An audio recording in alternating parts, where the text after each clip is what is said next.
Yo, what's going on, bpcl? Physics Bang here. Gonna be doing your VOD review for the the Narsh Battle Academy Seed number 2. So I'll just pause where I feel like I need to pause to make some comments, things like that, on things that maybe could have been done different or just something to think about as you go along. I'll also be providing a text document for you, so hopefully that all helps you out. I'm gonna go ahead and get started. Let's see what we got.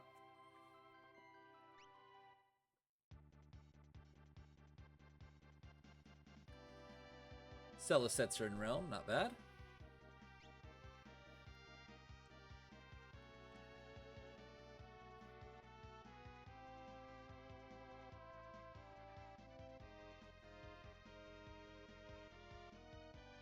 All right, very interesting. So let me go over what a lot of people typically will do right in the very beginning of their seed. Usually, while they're sitting on the airship, they'll go ahead and open their menu. They'll take a look in the status of each of the characters and figure out what sort of skills they have, because that's really going to dictate what sort of things you're going to be looking for throughout the course of your seed. So, if you have something like a thrower, you're going to be really in the market for Skeens. I know it was Rostafari mentioned earlier, I really love Skeens, but if you have a thrower, Skeens are huge early game, especially if it's on a magic caster. But even if it's on someone like Sabin, early game Skeens are going to carry you. But you could also just be looking for some really cheap weapons, some shurikens.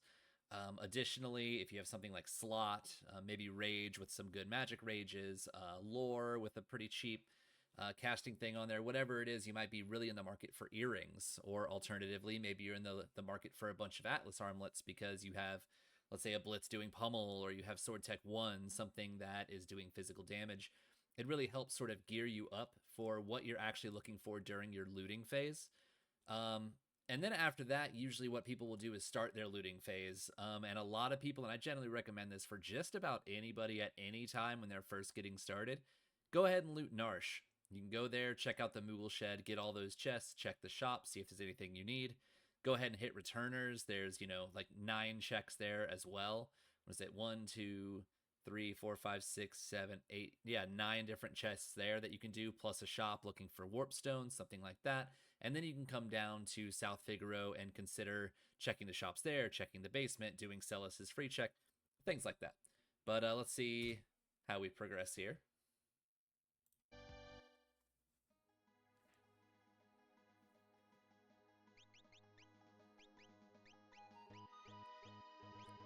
And I see, okay, so Runic, Steel, and Capture, which is a horrible start. So when you are presented with um, a seed that has horrible skills, your main thing is, how am I going to get through the first checks? You need to have some sort of offense in order to get through it. Most of the time, what that's going to look like in a seed like this is going to look like rods, or it's going to look like elemental shields that you can teach some level 2 magic. And as such, earrings here are very worthwhile to pick up.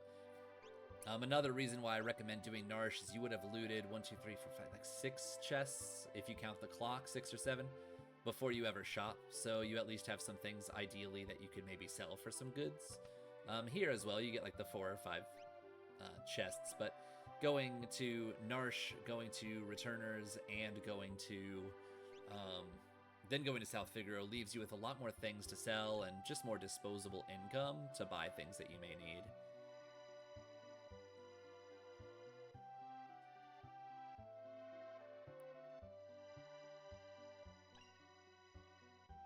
I just mentioned rods are really good, so since rods are going to be pretty big early here, or spells that you learn off Espers, or spells that you learn off shields, what you're really going to be looking for is you're going to want to maximize that damage as much as possible, and that's going to be from earrings or hero rings that you loot. So earrings are definitely in the cards here.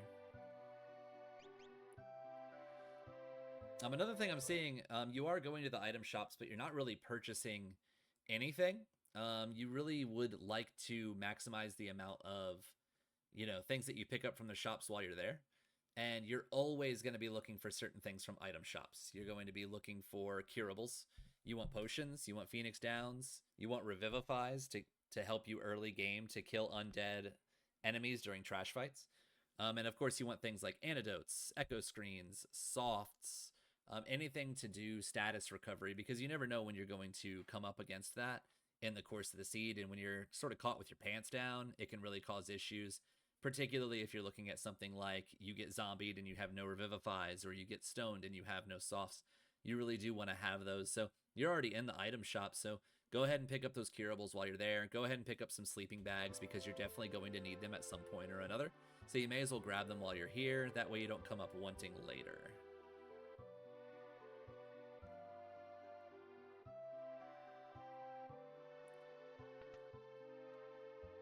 I do have a routing guide for South Figaro as well. You're pretty much guaranteed to come here in 95% of your seeds. That's my very official, mathematically sound percentage for you. You're pretty much going to be coming here all the time. So there are a couple ideal routes through it. I'll definitely send you over a link on the routing options for this place that you can go ahead and practice to save yourself some time.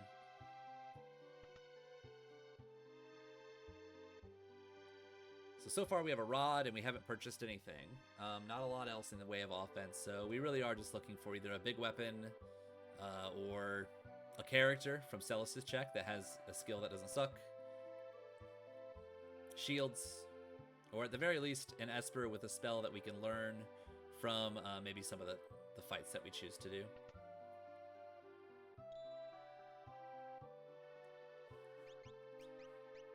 So I'm gonna pause real quick, and this is just a broad thing that you can work on throughout the course of your Worlds Collide career, is you don't necessarily have to open your menu every time you get something. The general rule of thumb is you can go do all your looting, get all your items, get all your espers, do everything you need to do all your shopping, everything else. And before you take your first fight, you can go ahead and go into your menu. You can do all your equipping, throw your relics on, check your espers, put those on where they need to go, do all that stuff in one menu, and then save. Because every time you open the menu, you're costing about 3 seconds. Just the loading time to pull the menu up, the loading time to bring the menu back out. It's like 3 seconds every time you open it. So minimizing the amount of time that you open the menu is a really good thing to practice as you continue on. I'm not going to bring it up anymore throughout the course of this video. I just want to make sure that I mention it really early so that you know as you go through, you're watching this VOD review, you'll probably do it quite a lot where you find a new shiny stone or a big stick or something like that, and you gotta put it on right now. Working on, beating your brain that you don't necessarily have to do that right away will really speed up your times as you continue adding more seeds under your belt. That is a horrible Esper, and it will do you no good. But I guess Cure is definitely something that could be used. And we did see an experience egg. That's great. I guess this is probably, I should have mentioned it earlier, but I'm going to mention it right now since it is on my mind with the experience egg. The ones that are going to benefit the most from an experience egg are going to be those that would be doing physical offense in some way. Physical offense calculations add in level twice, so it will double the amount of benefit you're going to get from that experience egg for physical attack over magical attack. So in this case, you don't really have a plan, you don't have any gear, you don't have anything else. So that experience egg, I would generally put it on the character who is most likely to be in that role. In this case, Celis has an incredibly high, a very strong equip pool. Ragnarok's, Illumina's, Atma weapons, basically all the big weapons in the game she could use. So that is a really good candidate for a experience egg. If you find an Esper that is maybe giving a really good boost, either to strength or to magic, you could probably consider going ahead and putting on an experience egg on them early and putting the experience egg on the physical user later. But for lack of a better choice, putting it towards your best bet is generally the way to go, which in my opinion here would be Celis. And that's only because of her equip pool and generally good stats.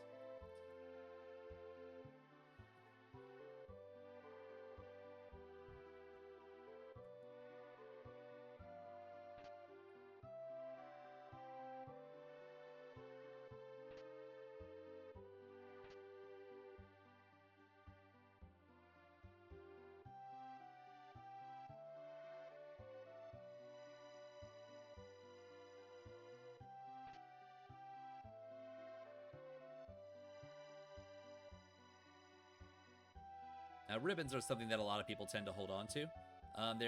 In my opinion, they're good for two things. That's selling for something better, or using for a cursed shield if you have a lock start.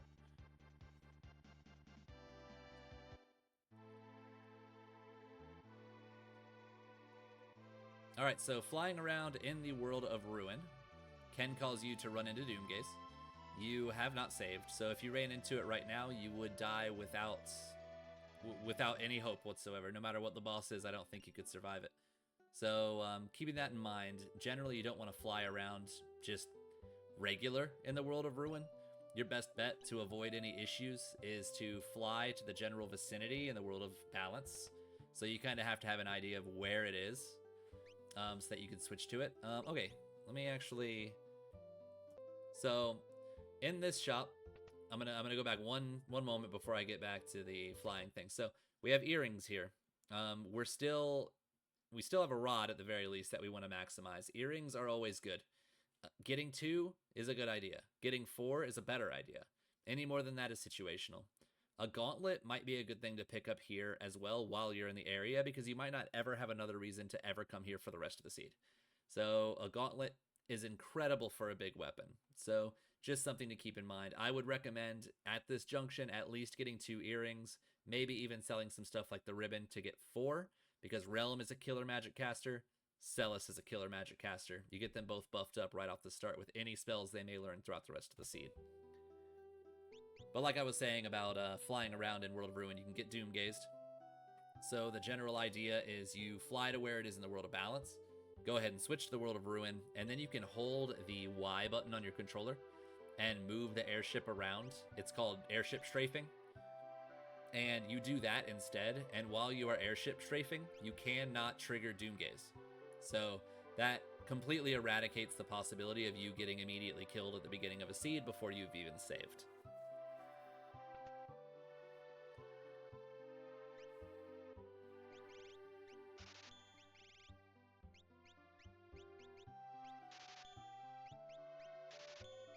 So you probably want potions as well, since you do take damage. You can take pretty good damage early on, not to mention as you level, you're going to end up being at like 60 life, but your max HP is 200 because you level so much after your first few battles, but you're going to have no way to heal yourself. I know you have Cure, but that's not always that's generally not something you can rely on. You can always rely on a potion, but you can't rely on always having Cure early on. You have no way to heal yourself. You have no way to revive well, you just got some Phoenix downs, but no potions, no ways to cure statuses, no sleeping bags. So the game you're playing is quite risky.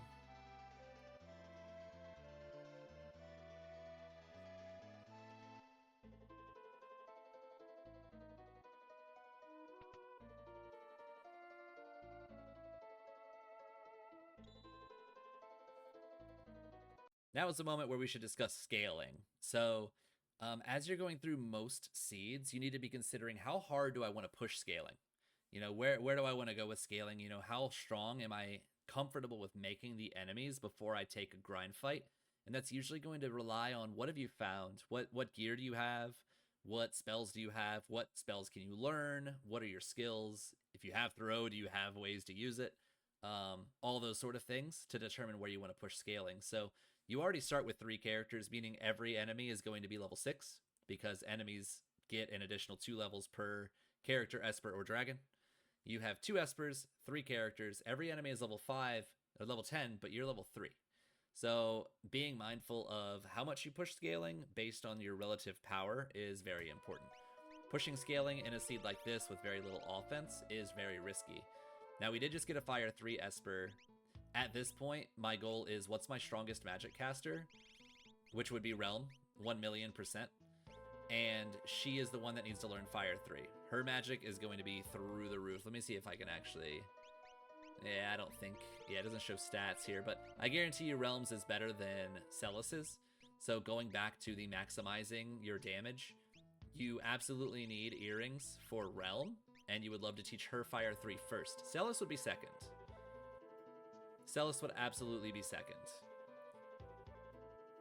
But Realm is priority with spells almost all the time. She usually shows up with more than 50 magic power, while Celis is usually in her 30s.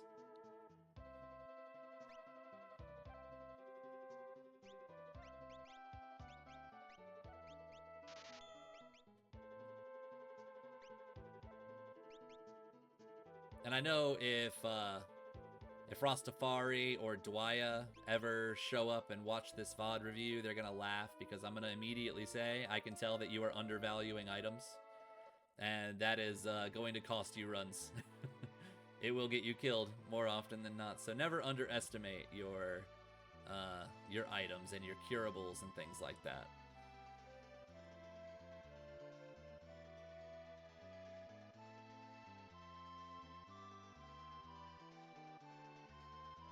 Now, I'm going to do one thing here. We're going to rewind back to where you're on the world map.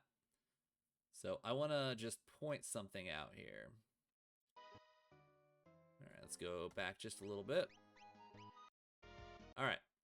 So let's go a little, just have a little discussion here. So one way to save time in this game is to do optimized routing in your airship, making sure you're not crossing, you know, the whole planet for one thing, things of that nature. So when you start, you'll start right here at Narsh, and as soon as you get out of the airship, you can land, and you'll land right on top of it. You don't have to move your airship, you just land. You can go in there and check that. Now you had Setzer, so you could always just kind of go from here, straight over here, and hit Kolingen, get his free check if that's where you wanted to go. Check the shops there. Then you could just zip over this way. You could check Returner's Hideout. And then you can go straight down here to South Figura. You could check that out. So we're doing a line. I mean, this one is out of the way, so you don't have to do this, but if you're going to, you can just zip over here, zip right down here. You've got loot here, you've got loot here, you've got loot here. Plenty of ways to get chests. And then you go right down here to Zen if you're interested in seeing what the Zen Thief has and looking at more loot. From this point, if you really wanted to do more, you can zip right down here to Albrook. So you're just kind of a nice little line straight down the map. You're not kind of going here, here, here, here, here, here, you know. You're trying to be as optimal as you can with your routing. And generally, you can stop around Zen, but I recommend early on in your looting to go ahead and hit Albrook as well, because Albrook does have multiple chests that you can loot and more shops to see what you got. But as it stands, you kind of went here, and then you went down here, and then you went to the World of Ruin and went here, and then you flew over here, and then you flew way down here on the World of Ruin. So it's a lot of airship time, and that's not even getting into the fact that every time you did that, you were risking dying immediately to whatever boss it was. So just keep that in mind. Now we're going to go ahead and go on back to where we were. I just wanted to bring that up. So you did kind of fly across the planet, and every time you do that, it's going to cost you more time than is necessary if the route was optimized instead. Skip on ahead here. Alternatively, if you really wanted to make this trip, you have the option to go from Kolingen all the way down here, or you just kind of go right here, and then you'll warp back down here, and it'll reduce the time by almost half. So distance is halved. Remember, you can go off the edge of the map and loop, so you don't have to take the long route. It's usually better to go ahead and go over here. You know, you might be at Doma, or not Doma, but Zozo, World of Ruin, and you want to get to the Velt. You can go right over here and hit Velt Cave if that's the option, you know. It's just ways to get places faster. So keep in mind, looping the map is a good technique to have.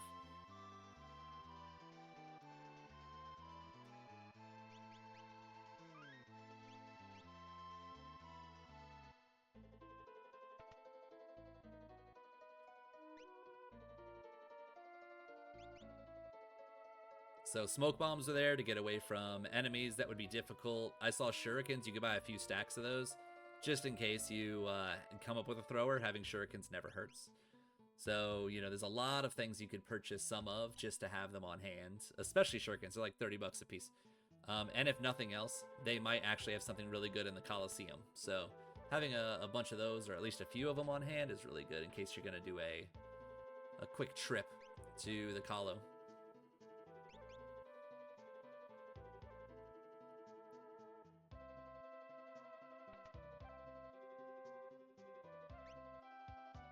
Get those earrings. Get those earrings. Get more than one.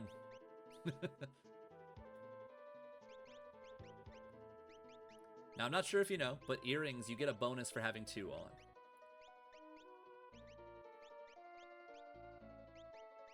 So having 2 early is very good, especially with that Fire 3. It's going to really, really, really pump it up.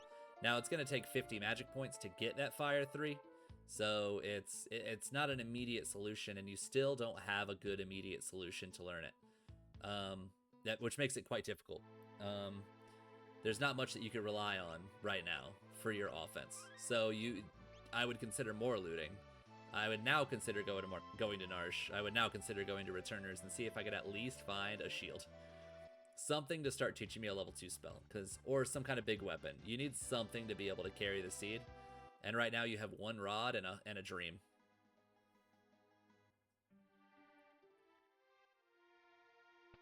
That's one thing I'm going to assume that might be what you're doing, is you're kind of trying to save your money as much as possible, so when you find the inevitable rods somewhere, you can buy like 7 of them and really get the seed kicked off, which I get, but it can't always be at the detriment of the rest of everything else that you need to pick up.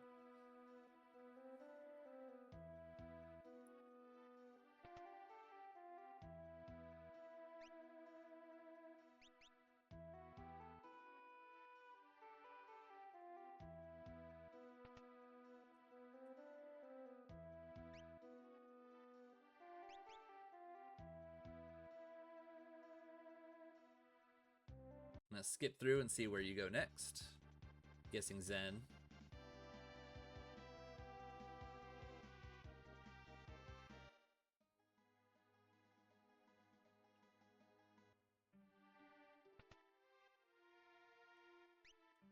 So I'm not 100% sure what you're actually looking for in the weapon, or in the item shop. So you've been to all the item shops, but you haven't really purchased anything. You got some warp stones. Aside from, potions, Phoenix Downs, and warp stones, I can't think of anything else that you would need outside of the curables that you haven't already seen. So I'm not sure what you're looking for by going to those.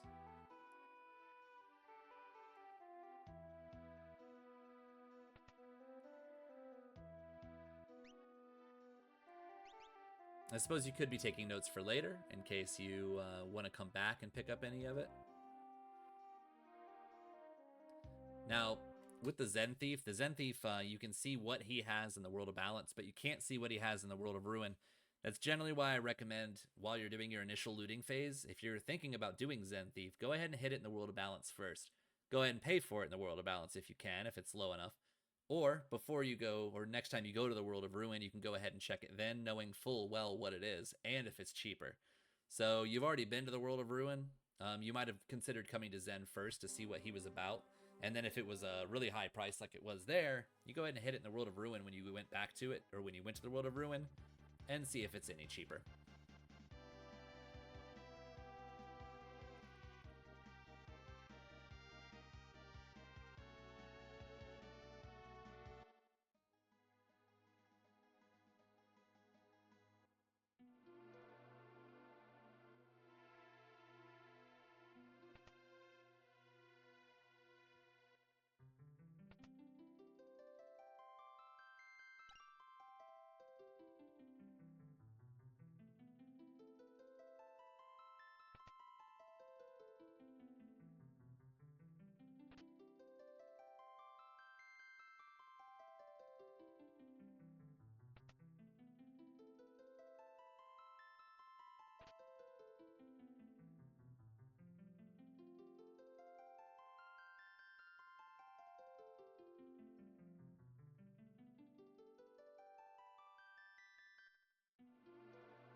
Moogle Suit's nice, one of the better armors in the game.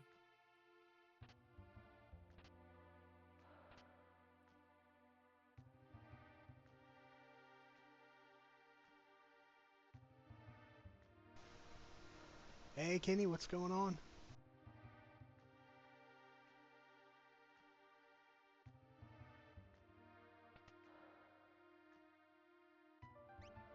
Gonna do some whaling?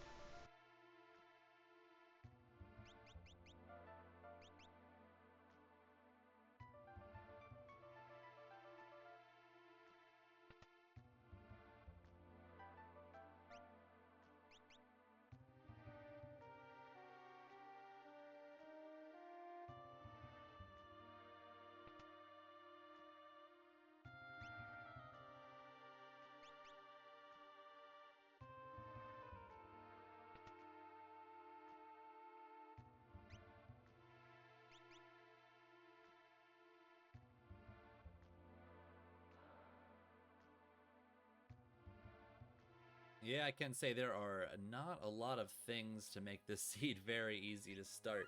I would still be considering going straight to the Returner's Hideout now, trying that out.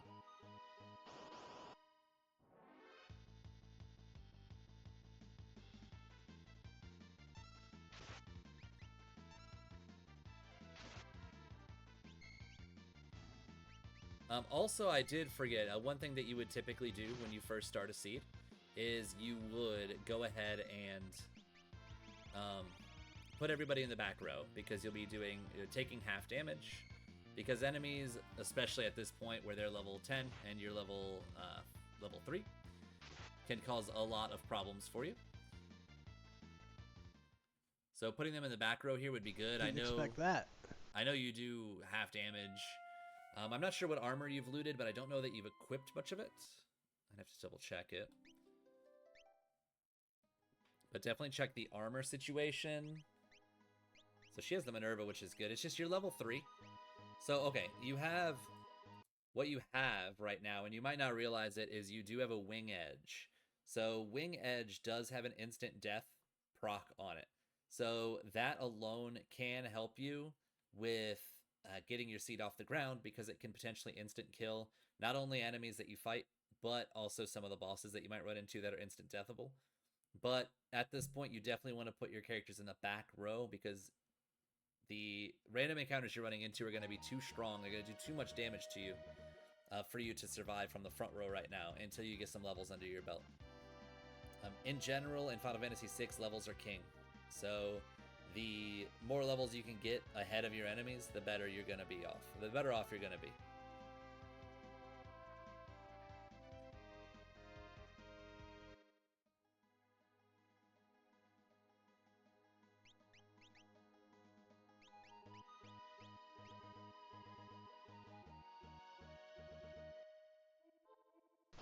Let's try over here.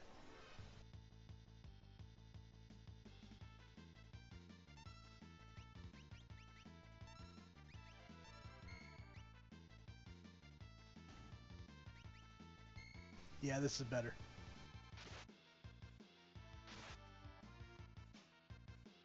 Now, I know in general, we were talking about it earlier with weight tricking in Rastafari's stream, but weight tricking is huge. It's just important to know, especially early on, that enemies, their ATBs are not going to be filling as long as you're in the menu. So, and also, you don't have to, worry about losing any time while you're weight tricking because your characters can't act unless the other person is done already. So proper weight tricking will allow you to get the leg up on your opponents, get more attacks before they hit you. And it's not so important when you're fighting these commanders, but it is more important when you're fighting 4 fast enemies like the 2 cats and the Mantidea and everything that you had on your first fight. Do I think that fight was necessarily possible? Probably not. Not from the front row. But with weight tricking in the back row, probably so. Now, you're getting 10 magic points off these guys, and you need 50 to learn Fire 3. So it might be just a trick to stay here until you can learn Fire 3. And once you learn Fire 3, you're just ready to start blitzing. I would say in your position right this very moment, that is what I would be looking at. Is just farming to get Fire 3. 50 magic points, you're getting 10 from the commanders. 3 more fights and you're good. Also at this point, it's probably unlikely you need to save after every fight. You're pretty well caught up. Reach frogs are a really good fight. They take a while, but you can kill them with the wing edge here if you're lucky. Now, this is one of those fights that you would really want to be weight tricking because you're allowing them to build up their ATB, which is going to allow them to jump sooner, which is going to waste a ton of your time. So the more attacks you can get on these dudes, the better off you're going to be. But as it stands, probably 2 or 3 of them are going to go jump in the air.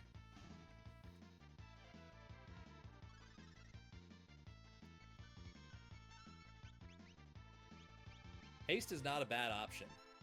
I probably would have done it on Setzer for the instant death and hope that that instant death procs more often than not just to get him out.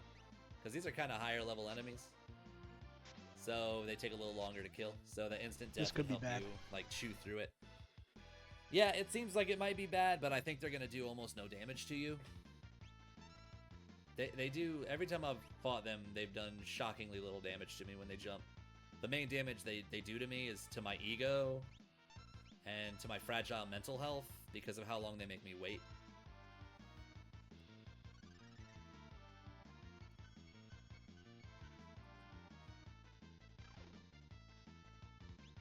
Now, if you were level 3, that's terrifying, but you're like level 7 now, so you're still under leveled, but these guys are going to seriously help you through that. And you're kind of seeing how much life these guys have. It's a lot. That's why the wing edge is super important here. Just that instant death. Like, one of them cuts through like 600 life.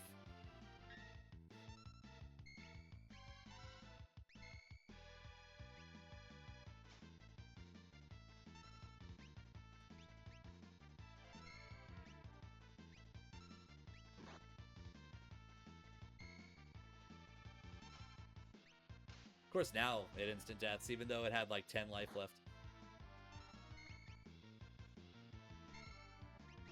I think you get a pretty good amount of magic points, maybe 15 for this. Oh, only 5. That's kind of lame. Not as good as the commanders, but you got a lot more experience for them. You're probably level 10 now.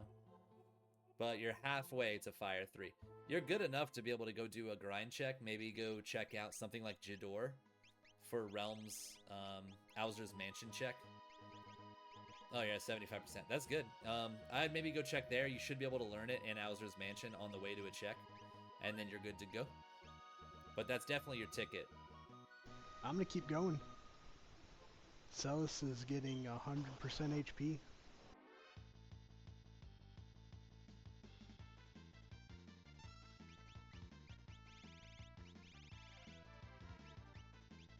I'm gonna skip through this, since I'm sure they're gonna go jumping and stuff. So we're gonna skip. I'm honestly gonna skip until I see you leave this cave. Level 18 and 14. So you're now pretty much indestructible, but there's one thing that you're missing, and it's earrings. So had you picked those up, you'd have been good to go. Let me see. Did we swap out the Fire 3 Esper? I have to see. Because we want that Fire 3 Esper on Realm as soon as possible so she can be learning Fire 3 as you go along.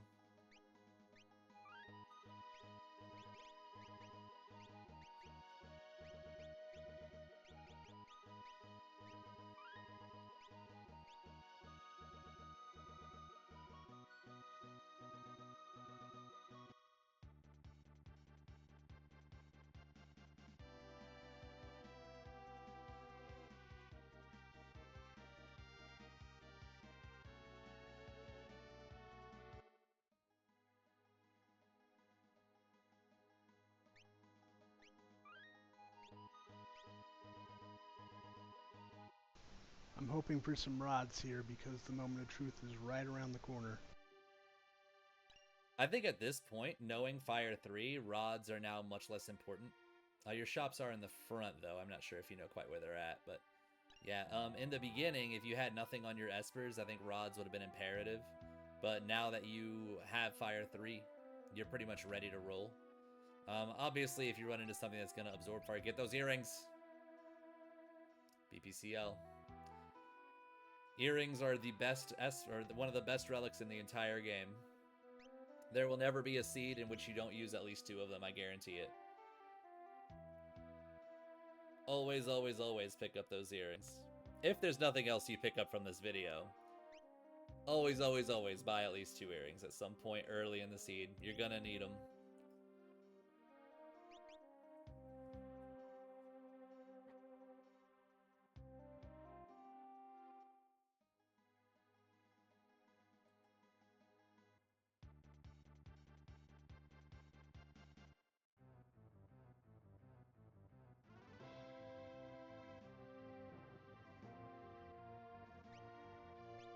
You also want sleeping bags.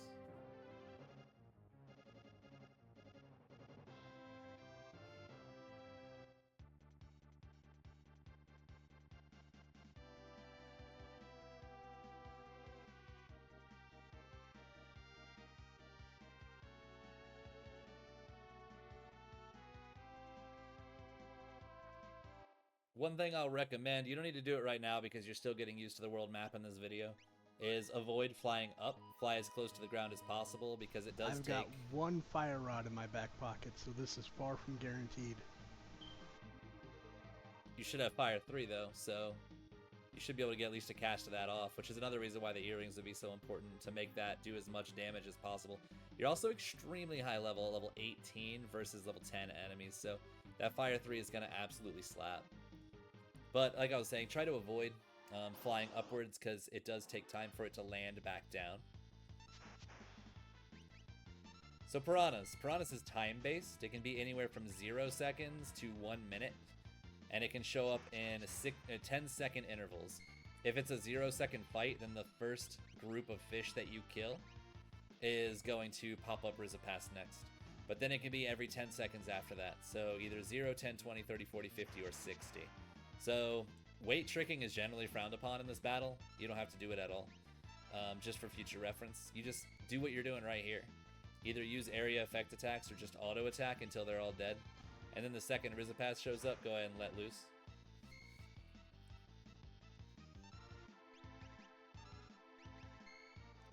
So I would just blast that fire 3 right in his face right now. It seems that you might have forgotten that. I don't know if maybe you didn't learn fire 3 and I'm incorrect. But this would be the time for it.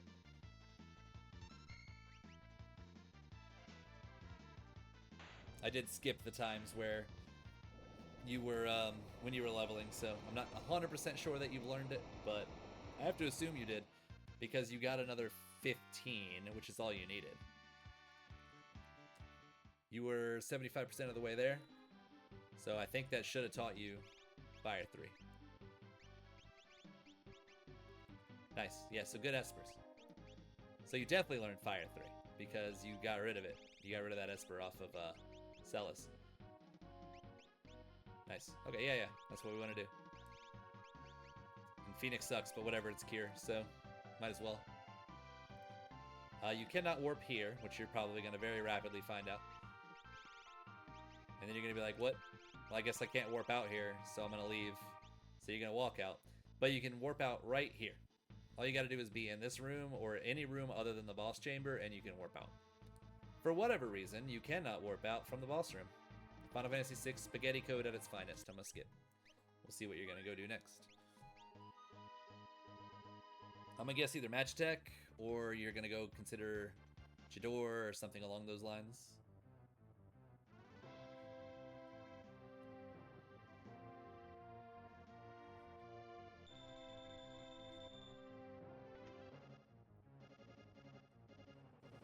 Yeah, I'd say usually before I even do any checks in this game, I've probably got 2 or 3 of every single consumable.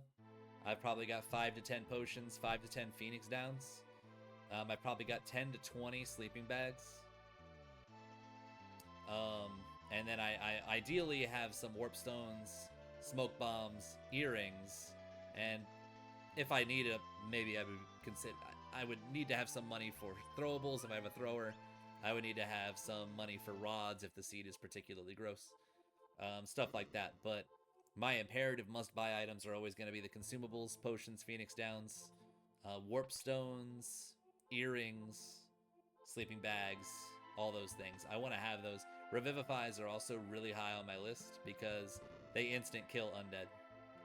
So if you run into something, I don't know, like a bone dragon or whatever, a black dragon, something like that that's hanging around, you could just kill it with a Revivify. If you run into like a Dante, which is a high level World of Ruin enemy, you could kill it instantly. A lot of things that look like a ghost can die instantly to Revivifies, so you can get through some really tough battles at level 3 just with Revivifies if you get into the right battle.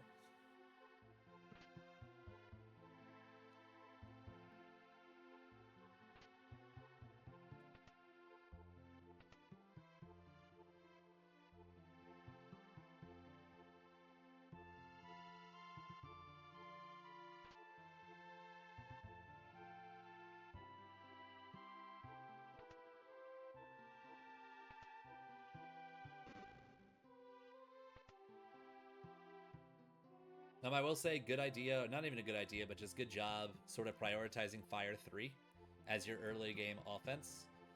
recognizing that you don't have rods, recognizing that you don't have skills that work, recognizing that you need to find a way through the seed.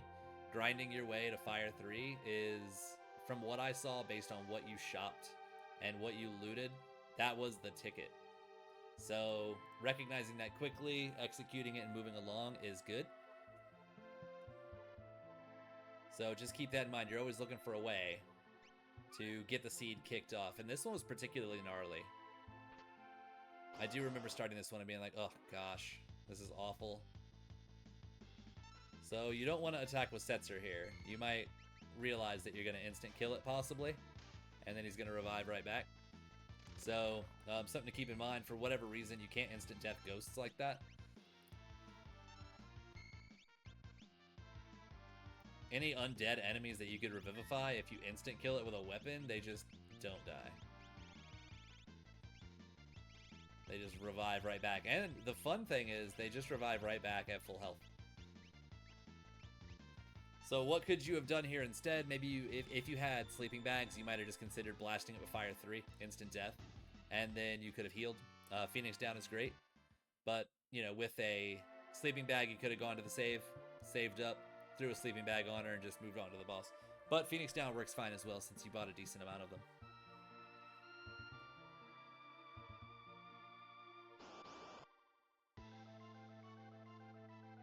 So this isn't bad. I mean, you have Fire 3, so this boss only takes damage from the big 3 elementals. The problem is the only one that's going to do any damage is going to be Celis. But you definitely need to be doing Fire 3, though. You went through all the effort to learn it. This is an end game boss, so you need to use everything you got. You got to use your Fire Rod. You got to use your Fire 3.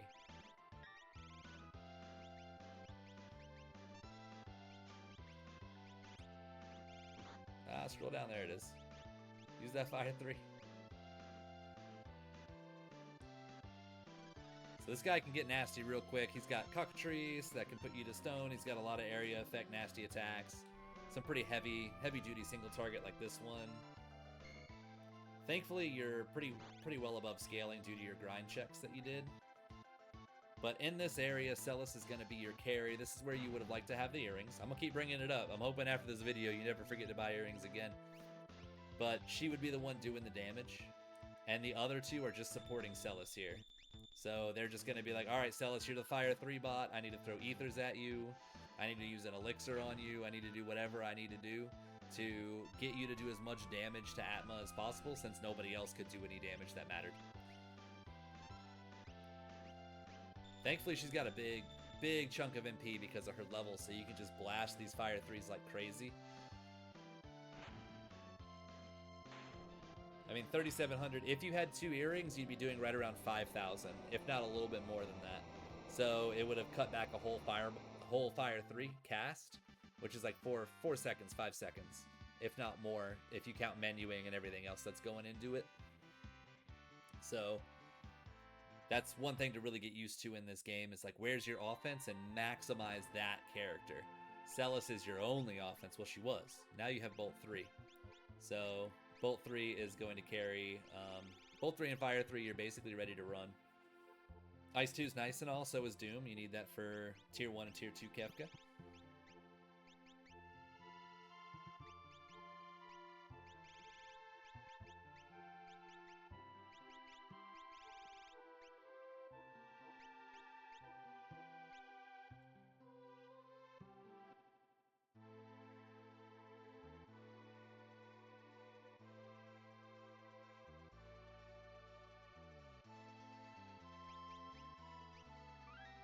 So I'm gonna bring it up again just so it's fresh. If you were going to save, it would have been better to do your espers at the same time. That way you could have just left Daryl's Tomb and went ahead and opened the menu on the world map, put on your espers, and then went ahead and saved at the same time. Now keep in mind, this is going to cost you about 10 or 15 seconds every time you do it. So you're really wanting, like, those sleeping bags while you're getting ready to save. You just use 3 of them, take you 2 or 3 seconds, save, and you're out. Everybody's healed, you're ready to move. But the 10 or 15 seconds every time on the airship is going to add up to, you know, 10 or 15 minutes throughout the course of the whole seed. This is a pretty perfect fight, though. There's 2 elements he doesn't like very much, Fire 3 and Bolt 3, so let her rip.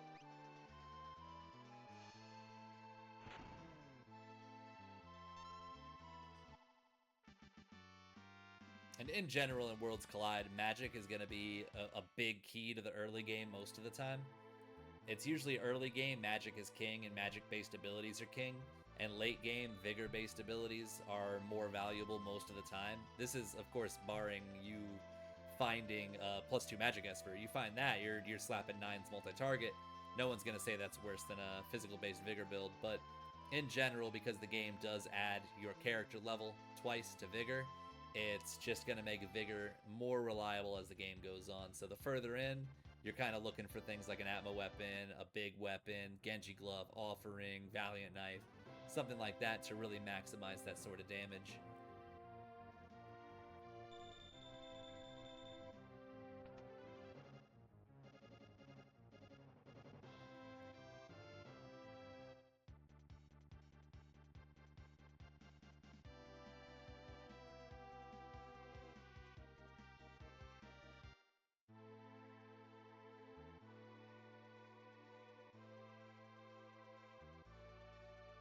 At this point, it's looking like we got a Jador.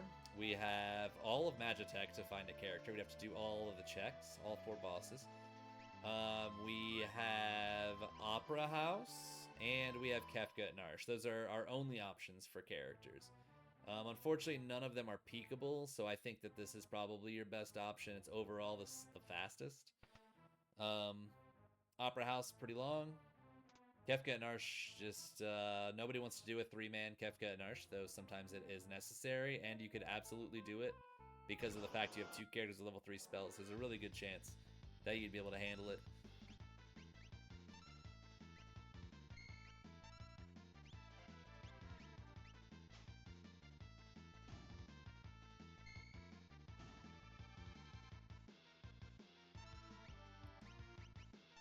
So this is going to be another notch where I see what you're doing here, and what you're doing is conserving resources because you have no way to heal within a dungeon. The way to heal within a dungeon would be sleeping bags, which you have not purchased. So because you didn't buy any sleeping bags, it's making you hold back the power you have by just auto-attacking instead of switching to Realm or Celis and just dropping a single Fire 3 right in their face and ending the fight. That would be the fastest way to do it, the most time effective. But since you don't have a way to heal your magic, you're worried. If I'm casting all my magic in this place, when I get to the boss, I don't have any resources. So I can't do that. And that's going to cost you time every time you choose to not buy sleeping bags or not use the power that you have. Because you can end the fight with 1 cast as opposed to 7 auto attacks. You know what I mean? Although, I mean, you're killing them in 1 hit this turn. These particular enemies, perfectly fine. But if you round into something chunky, it might take a whole bunch of time to kill. Just something to keep in mind. Doing 1 attack is better than doing 3, 4, 5, 6. Just getting 1 out of the way, moving along, is always going to be preferred.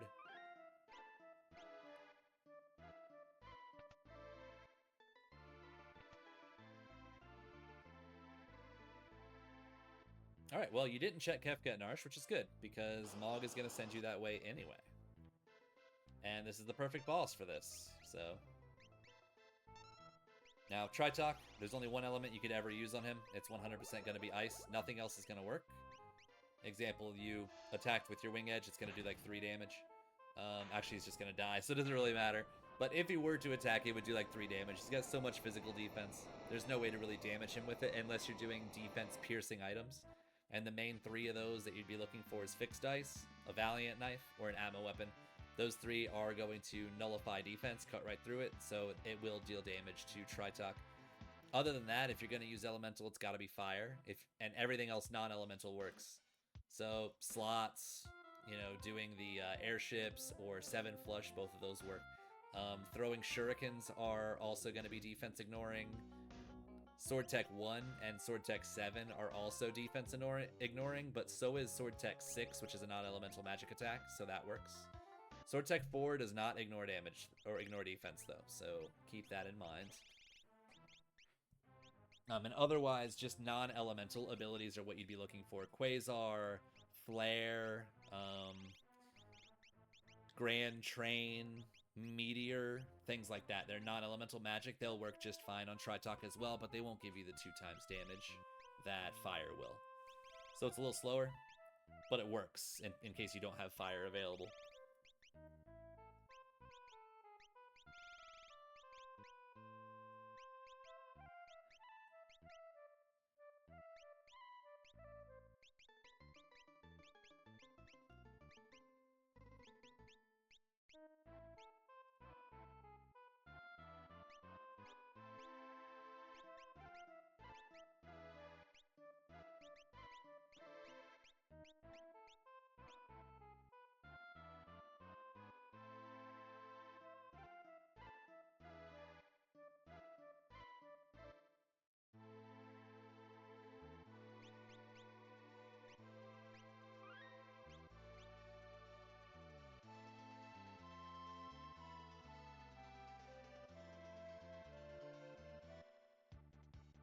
I'm not sure if you're going to do it. We're going to see. But since you don't have a way to heal, the way that you would go about it right now would probably be to go ahead and, well, I guess it's not going to happen because you're going here. But there is actually a heal in here that you could do.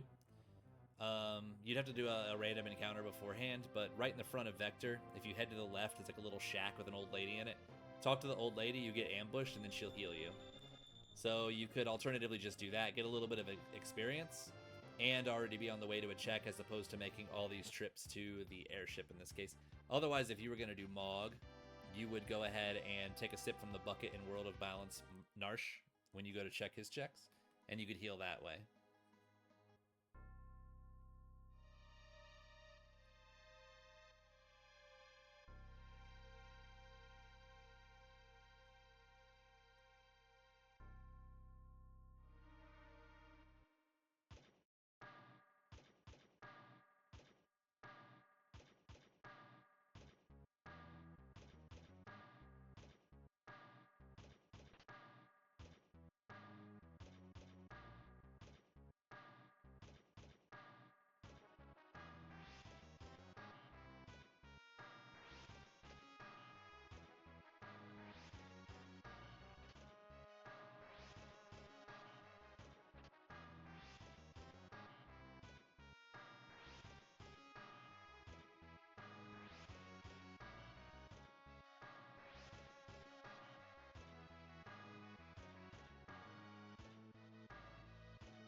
Again, this is perfectly fine. You took out Atma.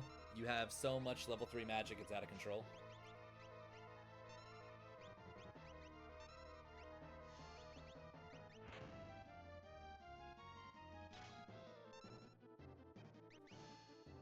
Now, one thing I'm going to go ahead and bring up right here. So, let's have a look here. Alright. So, Mog did 2,000 damage. Sorry, Realm did. And then Mog did 400, and Celis did 4,300. So, this is a point where I can bring up that not all of your characters have to do anything at all. A lot of the time, when they're acting and doing, you know, middling damage that won't help you virtually at all, is just interrupting and taking time away that your other characters could be attacking instead. Mog is going to do trash damage, but Setzer is going to do more because Wing Edge is better. But to be honest, Mog and Setzer don't have to do anything at all. If Setzer was going to do anything, it would be Bolt 3, because I think he's learned Bolt 3 or Fire 3, and that's it. Regular attacking with the weapons that you have and the accessories that you have, the relics that you have, going to be completely worthless, because doing, you know, 700 damage as opposed to 4,000, that's about 5 Mogs worth of attacks with one cast. And even he's only doing 590. But, so we got Setzer with a better weapon doing 590. And then Fire 3 is plopping down the 2,300. So that's 5 times the damage. That doesn't seem like much because it's maybe only lasting a second or two, because the character has to walk forward, do the attack animation, walk back, maybe about 2 seconds. But that 2 seconds over the course of an hour and a half to 2 hour long seed will add up to like 5 minutes down the line. So using your offense, utilizing your carries the most, and just letting weak potatoes do nothing but watch the power is generally the way to do it. So until Mog learns a level 3 spell, he doesn't need to do a single thing at all. He can just sit there and watch the fireworks while the real power handles their business.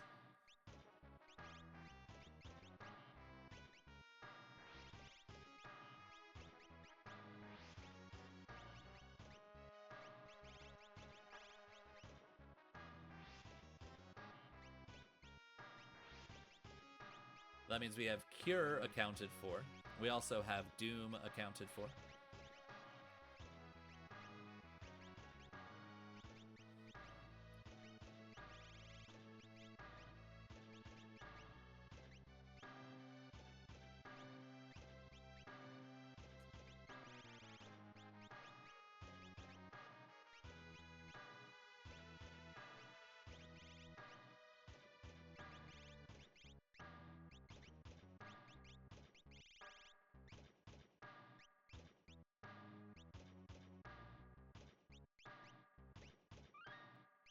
I will say, good job.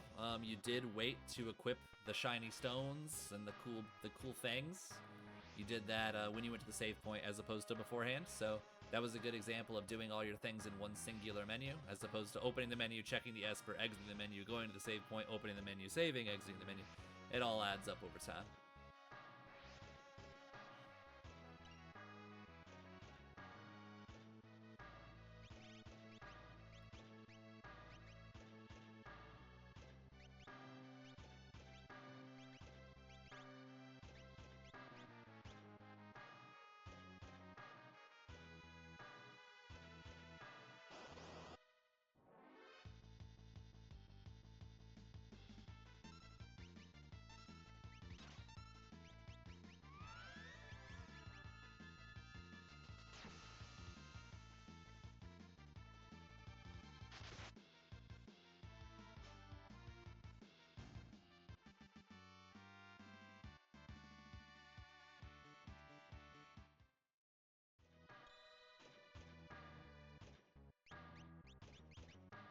Now VK is a big one. So we have Realm and Setzer. So let me see what you do first. We'll have a little talk about how what we should be doing here.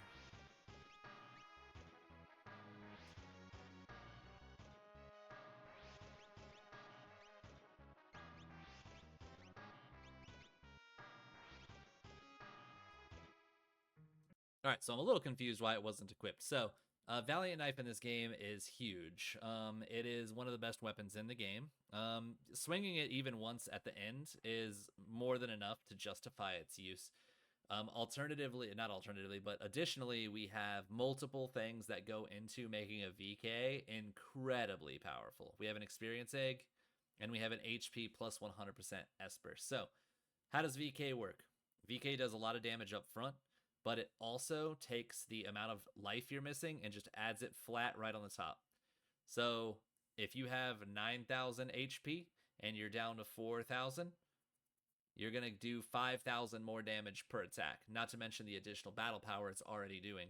So with the Experience Egg, I mentioned before that Vigor-based attacks are going to be twice as powerful based on levels as Magic would be. An Experience Egg is not only going to allow him to benefit from the plus 100% Esper that you have already, but the levels will also increase the damage of the Valiant Knife itself. So you have everything you need. The main thing you want at this point is you'd want to find an offering, if possible, to make it attack 4 times. And now you're doing 6,000 damage 4 times. It's incredibly powerful. Because Setzer is basically completely worthless right now, except for a really weak magic attack, popping the Valiant Knife on him, giving him the HP plus 100 Esper, and giving him the Experience Egg, and then never moving them ever again is the ticket here to give him a job. And I am mentioning, you heard me mention it in Rastafari's stream, everybody should have a job. and you want to always be thinking about what is a character's job. What are they going to do? How are they going to finish the seed? How are you going to kill Kefka? Right now, you got a couple magic casters. Pretty good magic casters, I'm not going to lie. They have no earrings, but they're slapping. With earrings, they would be absolutely crushing everything. And then you have 2 potatoes. But Kefka's tower has 3 lanes. We need at least 3 good characters. We have 2. So we need to find something for somebody else to do. And that ticket is Setzer swinging that VK. If you get an offering, great. If you don't get an offering, so be it. He can still swing for 5,000 or 6,000 damage a hit. That's nothing to scoff at. So always keep that in mind. But VK is one of those like gotcha items. Like, I'm ready. This character's already built just because, just because you own it.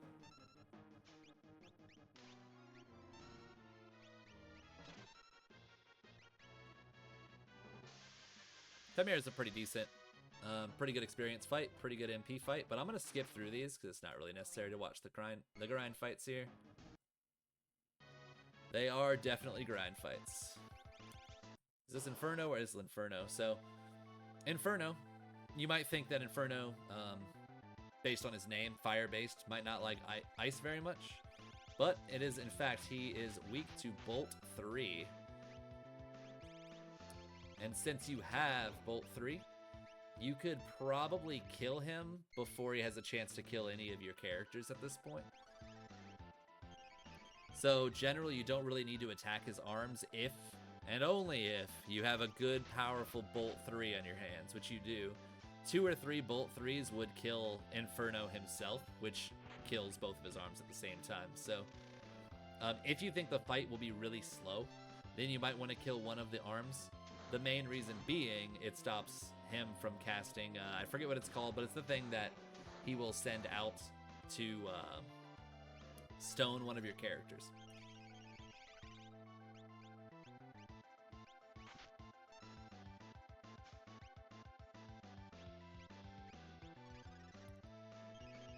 So he is going to absorb that fire, which you will learn very quickly. His appendages are different. You're also fully healed, so the cure wasn't really necessary there. And one thing to think of. So, right there, let's watch that again. So we have a cure 2 here, right?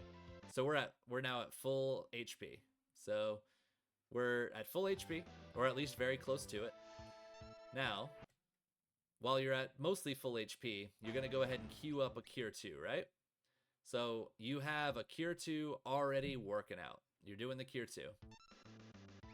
But he's going to do an attack, and it seems you forget that you had the Cure 2 already queued, and you're going to queue a second one up. So it's going to cause an overheal situation. And again, that's just going to basically waste time because you're not actually healing anything. Let me see how much this actually heals those 2 for. So 500, but we know that Inferno is only doing about 400 or so. So, at 1,000, you were safe from anything he was going to do, and it would have been more time effective just to blast Inferno himself with 2 bolts.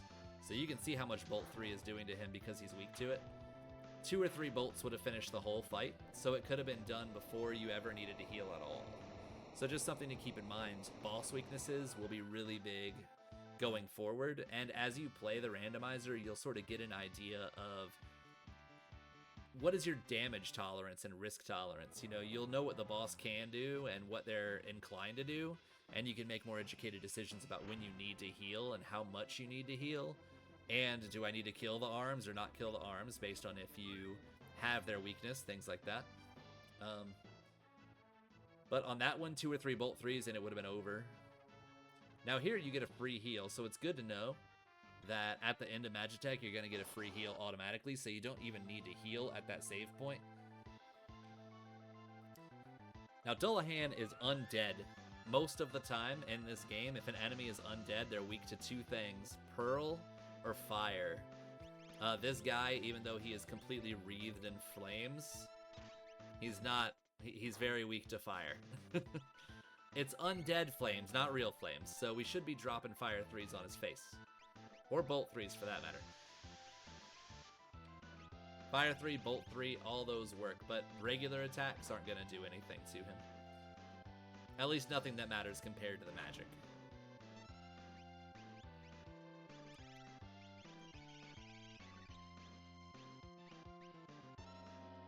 And I would say also, you know, you saw him doing that that flash, or whatever it's called, I forgot what it's called already, flash rain, and you instinctively went ahead and healed it. But if you just sort of wait a moment while he's doing his attack, just kind of hold off, just wait and see how much damage it does first. If it only does 200 or 300 damage and you have 2,000 life, there's no need to heal, just roll through it. Just eat the damage and do more damage to them instead, because if they're dead, they can't hurt you. So now, if they hit you and it's doing half of your life, you need to, you know, keep your HP up. But sometimes it's okay just to take a few seconds, just see how much damage it does first. You're not really losing any time. Because, you know, you can't do anything while the boss is acting anyway. You can only do something after the boss is done doing their thing. So you can queue up your Cure 2, wait to see how much damage it does, and if it is worth it, go ahead and throw it out there. If it's not worth it, go ahead and switch to your Bolt 3 and zap him instead.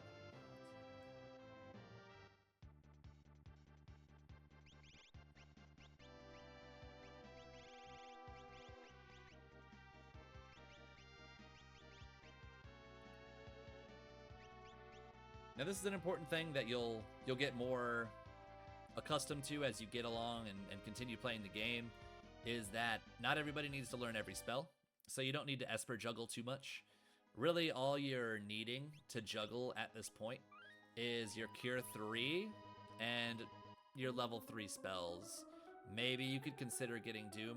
I think there was a Life 2 or Life 3 out there. Maybe get 1 or 2 people to learn that, and that's it. Otherwise, really what you need to be focusing on is more the bonuses.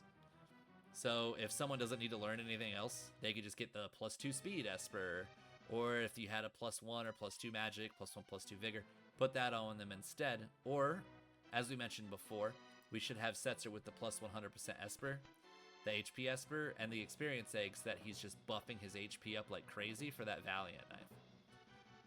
But he doesn't necessarily need to learn any more spells for that role. Frequently what you'll end up throughout the game is 2 really strong characters, 1 character that can pass as an okay character that maybe could carry a lane, and 1 character that is nothing but support. They're not going to do much of any damage. They're just going to be your calmness protection. They're just going to be your cure bot, your muter, your instant deather, while the actual damage dealers focus on dealing damage.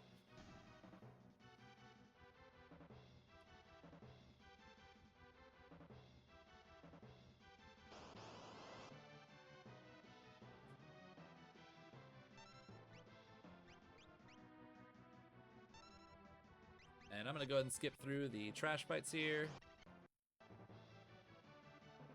I'm not too concerned about random encounters or cutscenes. Kefka's got high magic defense, but who cares? Just blast him with level 3 spells, call it a day. There's not very much in this game that's going to want to stand up to Realm Fireballs, even Kefka. So that's another instance. I want to drive the point home real quick. So look at what Celis is doing here. So also, Realm has level 3 spells, right? So her attacking is, so I'm gonna go back real quick, just I want to see it. So look at what she does with her damage. So she hit, oh, that was way more than I thought. 2,000? Okay, never mind, I shut my mouth. But I don't know why she's doing 2,000 damage. Must be because it's a magic-based rod. She did 3,000 damage, but let's see what Ice 2 does. One of the slowest spells. So only 1,000. So that's 2 to 4 times less than your other casters are doing. And he's doing 1,600, which that's fine because he was almost dead anyway.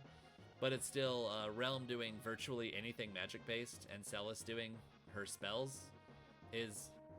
They're both basically like 4 times the power of your other 2 characters. So they don't need to do much of anything.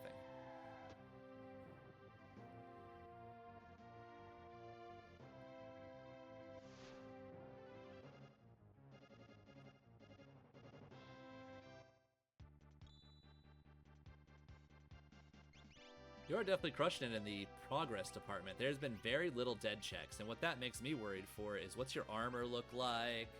What's your weapons look like? Berserk. We want Berserk because that's the Magimaster killer. Hopefully somebody equips Maduin.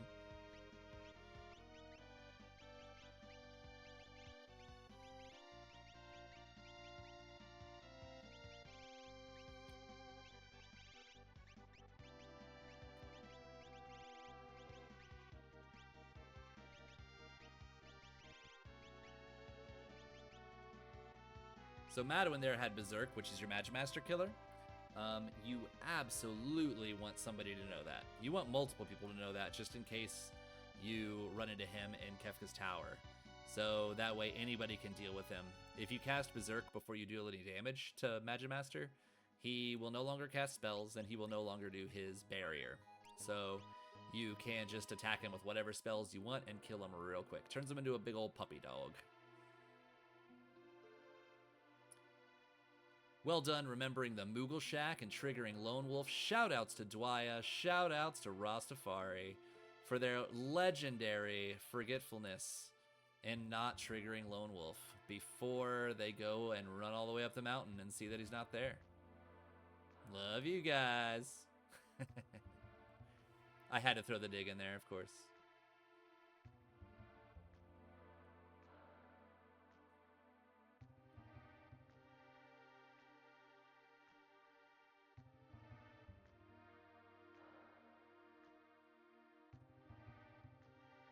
I'm just going to skip till you get to the top here, and we'll see what we get. All right, a Sabin. That's good. Really, really good fast checks with him. A couple of them are peekable. Thunder Shield is nice and completely irrelevant with the amount of spells that you have. Now, Sabin, best checks in the game, worst equip pool in the game. So, very, very frequently, he's complete just garbage. Really, really high vigor and no weapons to use. So, it's like, who cares?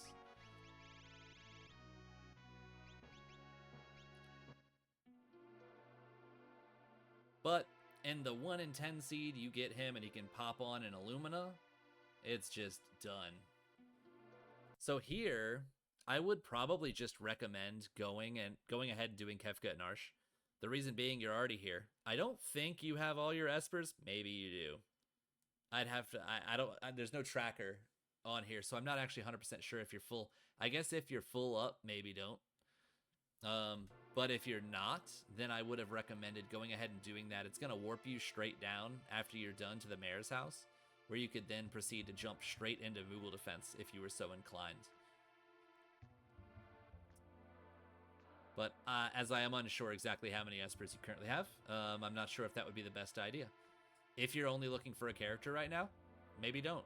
You could just run straight down, and you could save and then check Moogle defense and see if a character is gated there. Otherwise, you might be looking into save-in checks and see what we got. Can we find a character in those areas instead?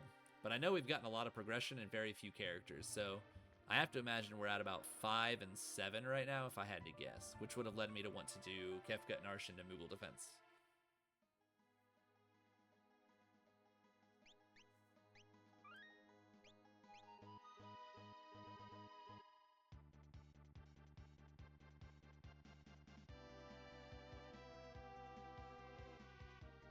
Now, I mentioned that there's a couple spots that are peekable for Sabin. You can check Phantom Forest to when you get onto the train. If you run directly to the right, to the back train, the cab, the caboose or whatever, you go back there, you'll see what's walking around. If it's a character, then yeah, you just talk to it and you get the character. If it's not, you can talk to it and it'll give you either an Esper or a high tier item. If it's not something you want or something you need, you can reset out. So you just save outside the forest before you go in. If you want it, you stay, finish the boss. If you don't want it, you reset, you get out. The other one is, it's very similar to where it's lightly peekable. You have to save outside of it, but it's World of Ruin Zen. You can go to World of Ruin Zen, save outside, walk in, and see what's in there. It's whoever's holding the house. If it's a character holding the house, it's the character. If it's not a character, then it's an Esper or a high tier item. So you just choose, do you want it?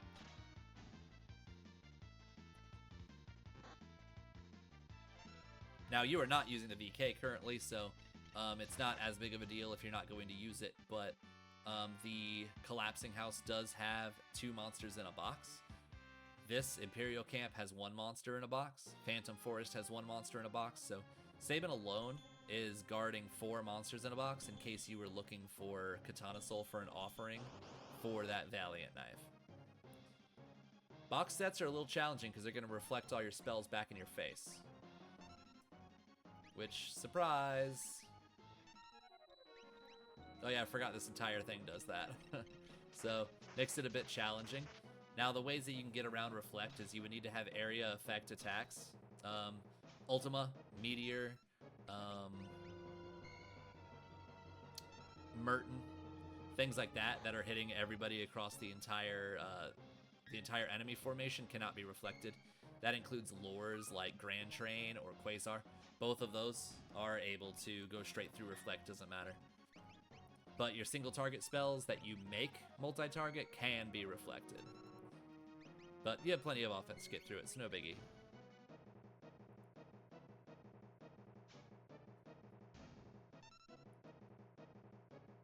I'm gonna skip through the trash here.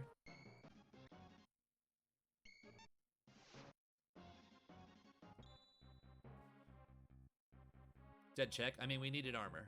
You don't have much armor on you at all. You haven't bought any armor. You haven't gotten enough dead checks to have armor. I know you have like a Minerva, and that's about it. I think there's a red cap sitting around somewhere, but your overall armor situation's pretty sketchy.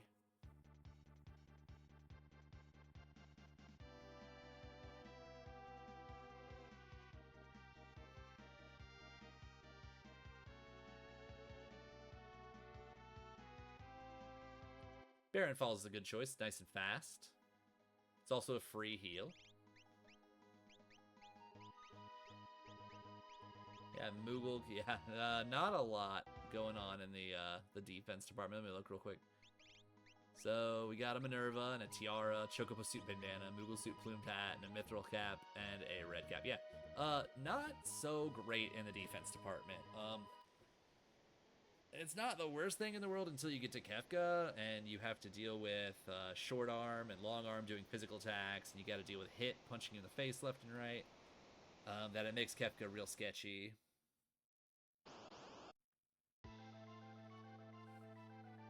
Hi Don, I mentioned a lot of undead enemies are weak to 2 things, that is fire and pearl, so use fire.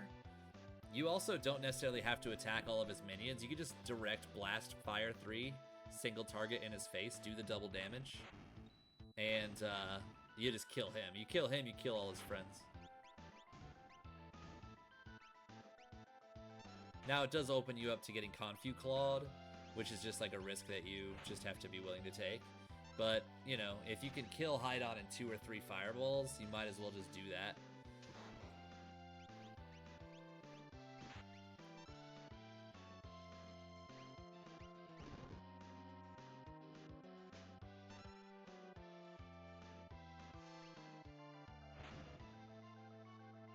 And one thing I would have probably done at this point is made sure that Realm knew both Bolt 3 and Fire 3 so that she had some elemental diversity.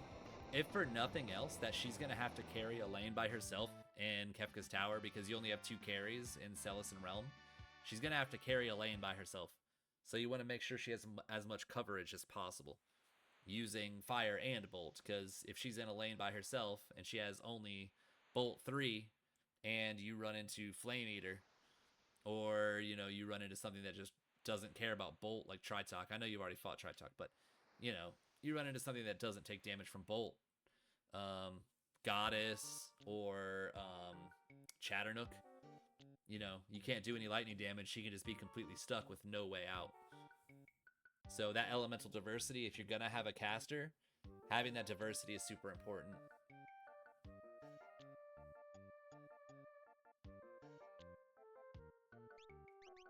So 6 characters.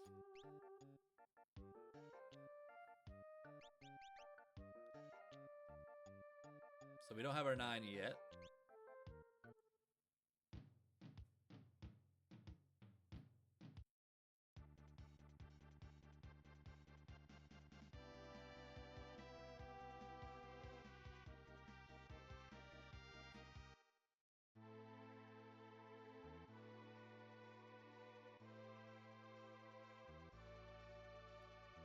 So since you don't need characters, I would save right here. And then run in and see if it's a character. If it's not a character, go ahead and complete it. If it is a character, you can just choose to reset out of it. You also did not do Zen Thief, so you can come in here and check Zen Thief now that you know that the price is like 60 grand. You can come in here now, see what it is, and buy it while you're here. Still wanting to learn Berserk. That's one you want to train your eyes to look for. Berserk is huge.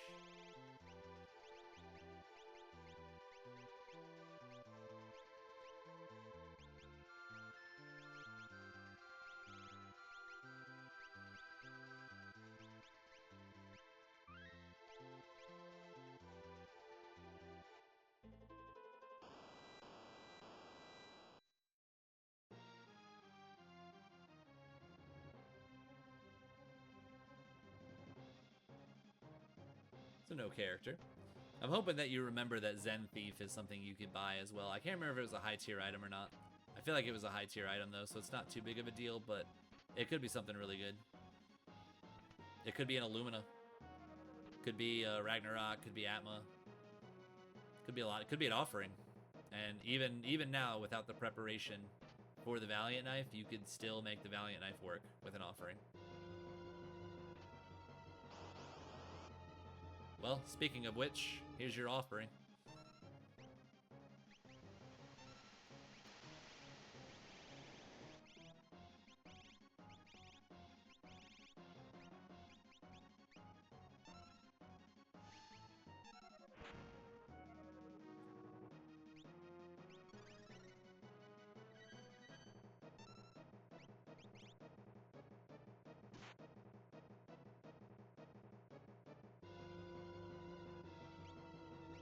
Stray would work. Stray is going to confuse him, if you know that.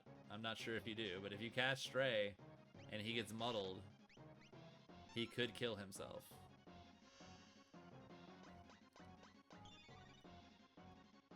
And it did. Well done. I love that you had that knowledge and utilized it. So, internet high five. That was fucking huge. That was fucking huge.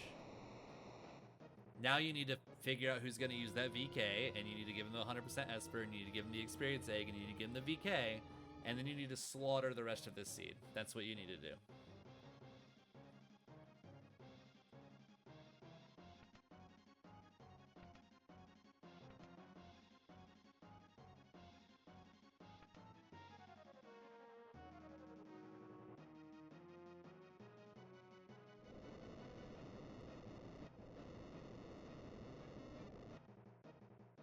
I'm gonna skip.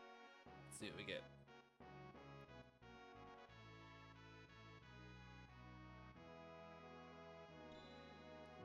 Cool. Magic Sight. Is that unlocked or not quite? I know we're close. We're really close. Alright, that is unlocked. So you can check Zen Thief while you're here if you remember. Looks like you might. Is he cheap? He's pretty cheap. Oh, that's hysterical. And super unfortunate, because if that was just, if you happened to go in a slightly different order, you know, you would have found that earlier and been more geared toward the VK, but that's just how it goes. Welcome to Worlds Collide. One little bit of, one difference in your routing equals, oops, I guess. I guess I didn't know.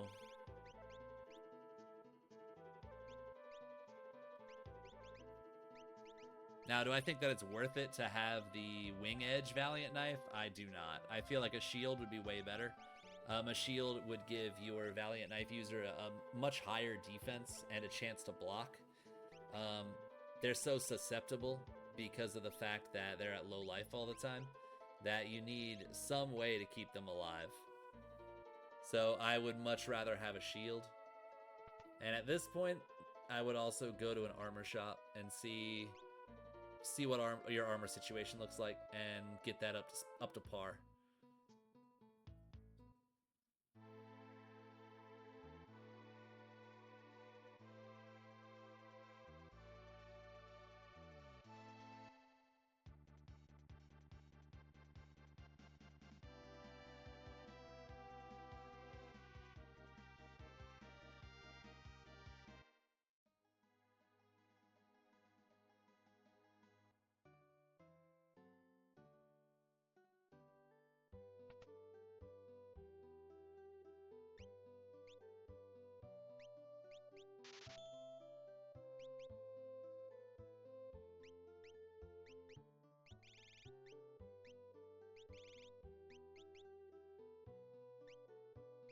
Double earrings all day. Double earrings all day. You don't need a ribbon. Ribbons are almost completely pointless. Ribbons are money or curse shield decursors. Otherwise, double earrings, more damage. Damage is huge in this game. That's what you're generally looking for. Most people in this game will never equip a ribbon.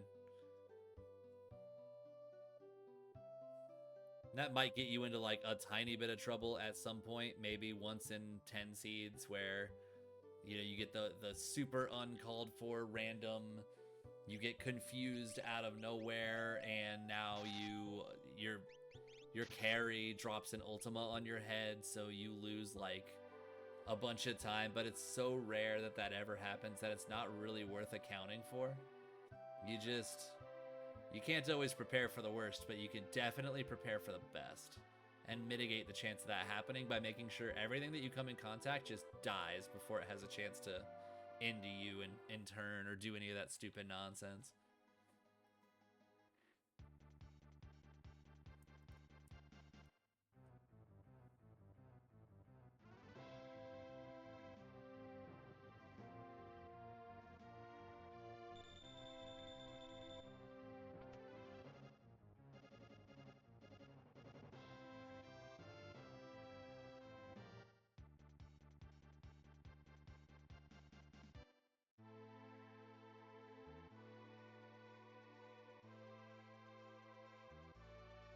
All right, so unsure if there's how close you are to a potential skip. I don't know if you're like at 20 checks or if you're just not going to do it at all. I guess we'll see where we stand, but do keep in mind that in Worlds Collide, there's 3 ways to get a skip. Either get 9 characters, get 12 espers, or get 22 checks. So knowing how many checks you're at is important.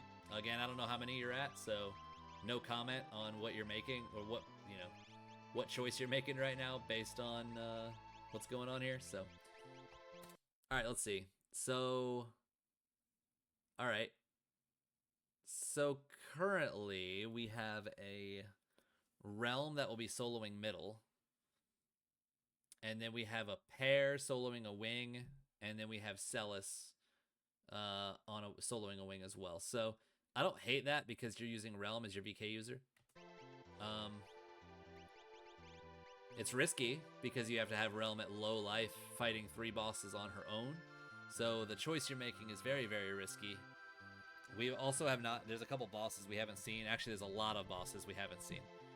We haven't seen any of the statues. We haven't seen Magimaster. We haven't seen Doomgaze. We haven't seen Guardian. So we also haven't seen Rexsoul, which is a big deal. Because you're very magic focused, and one of your main spells that you've had this entire game is Bolt 3. Rexsoul would be like, well, Rexsoul's not that bad. He's just very, very, very, very slow with magic. So, there's a lot of bosses we have not found yet that we really don't want to encounter. Especially with, like, the Setzer Mog party. That's just, that's a potato party. Like, they don't have much of anything. They're like auto-attacking, and they're really, really weakly using some level 3 spells. But they're really, really, really weak. So we gotta hope that nothing powerful comes up against them, or it could cause some serious issues. I am gonna skip.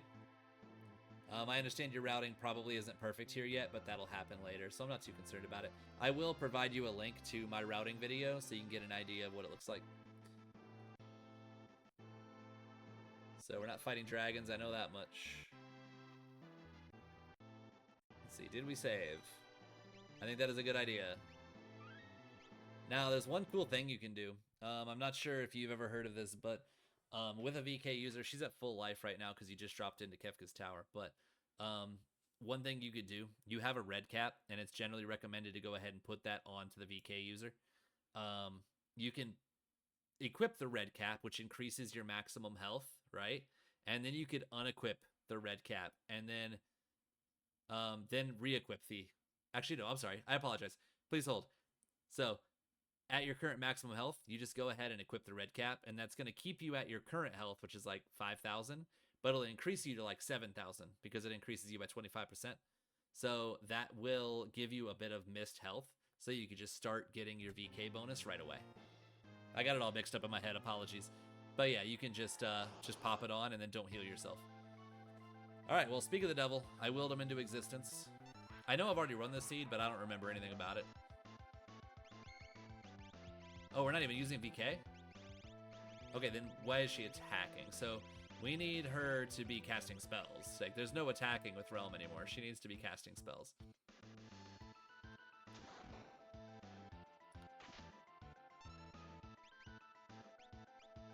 He is undead, so he does not like Pearl or Fire. Very similar to other undead enemies. When dealing with Doomgaze, the thing you want to deal with him is make sure there's always 2 characters up. Because what's going to happen is you're going to have 1 character standing, and he's going to doom them. He just has a real good target of, oh, there's only 1 character standing, instantly doomed. So if Strago dies, you should definitely get him back up. And if nothing else, you should keep him alive with health. Yeah, exactly. Make sure he doesn't die to begin with, and if he does, get him back up. Now with the VK, he probably would have been dead already. So VK offering would be huge here. He probably wouldn't be dead just yet, but you'd be doing probably 5, 6, 7,000 each time, and as he damages you, you just do more and more. Like that's 600. That's 600 more damage 4 times with VK offering.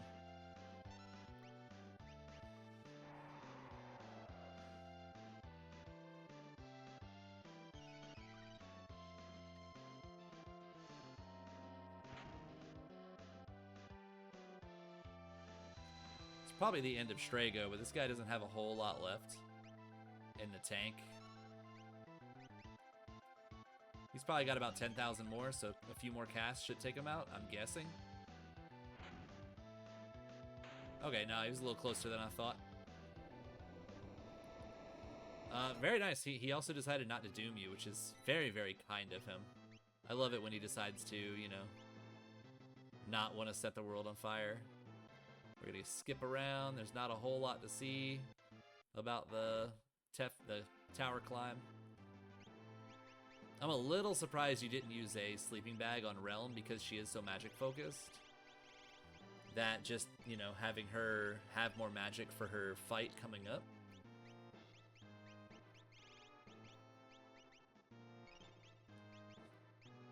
Yeah, while you were in the menu for saving, just using that sleeping bag would have had her full healed. You wouldn't have had to do all that extra menuing with the ether and the cure 2.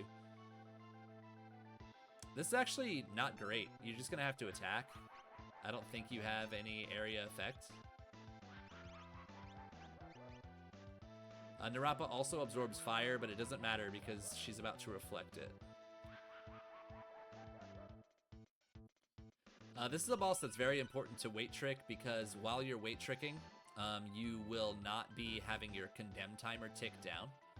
So on this boss, Strago should be doing nothing but weight tricking if possible.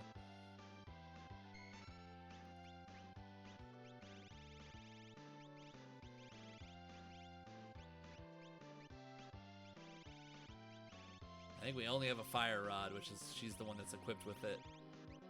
So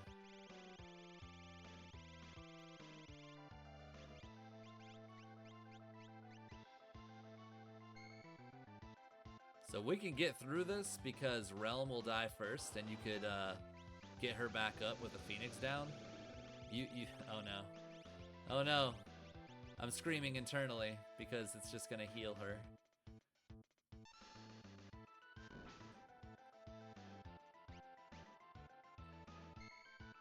You're pretty much just stuck single attacking with Realm to beat this guy. And just using health to stay alive while you very slowly whittle her down.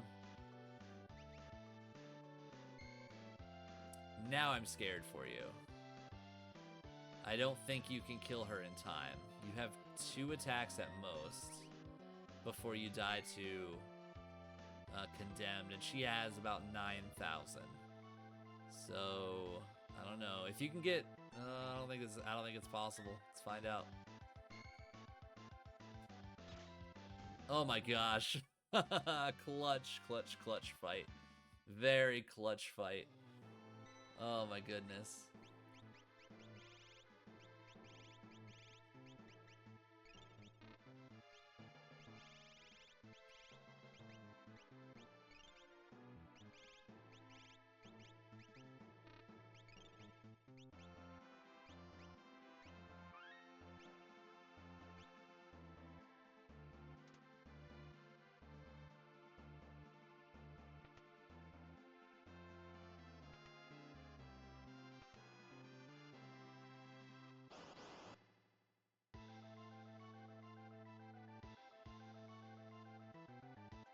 Cranes are actually fine because I think she's the only one with 2 different spells that she could use. There is a saying you can use here to make this easier to remember. Left loves lightning, so you just use lightning on the left and it will absorb it. The right likes fire, so all you got to do is alternate that. If the left loves lightning, then the right can be hit with lightning, and that means that the left can be hit with fire. Now the problem is, yeah, he's going to tech barrier you. Now he's going to have a reflect on, so you might not know that you're going to get reflected with that tech barrier. But you could just auto attack at this point. They're not very hard as long as Bolt 3 doesn't kill you. You can just kind of auto attack till he dies, or use an area effect again, like Meteor or whatever, but you don't have any, so it just attack. Yeah, you can do stuff like Flare Star and some annoying spells, so makes sense to heal yourself there just in case.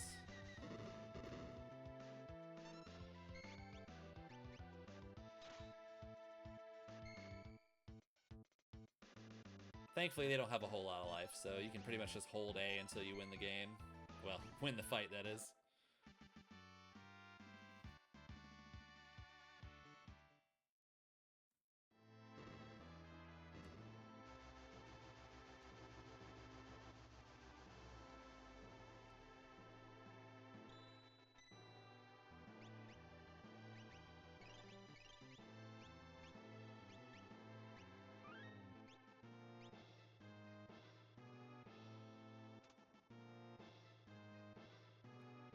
This is the party I'm worried about. There's not a lot going on over here, unless he's your VK user and I missed it. I'm not sure. We're gonna see. This is a good fight, though.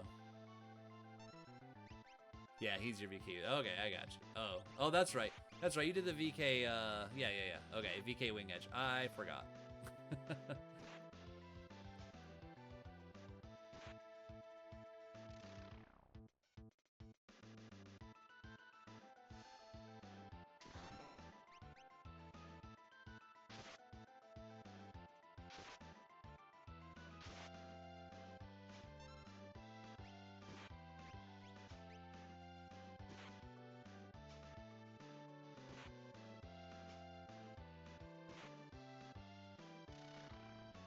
There's not much for me to see here. I'm just going to skip through since it's pretty much just auto-attacking. I want to see what happens at Kefka, so I'm going to look at the menuing actually. Let's see what we got going on.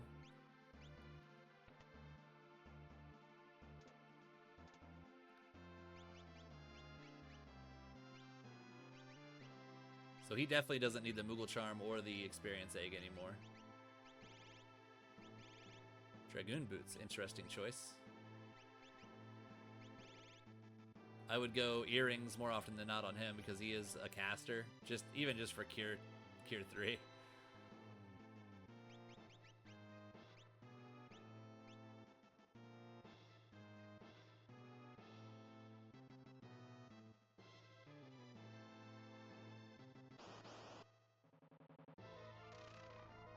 This is kind of the worst case scenario. You have Bolt 3, but like, that's not great. What we really want here is we want to see if we have Stop. Now this guy has a tremendous amount of magic defense, so that's why it's not great for her in particular. He is weak to Bio, so if you had Poison or Bio, that's an option for you to use as opposed to Bolt 3, but I don't think you have it, so.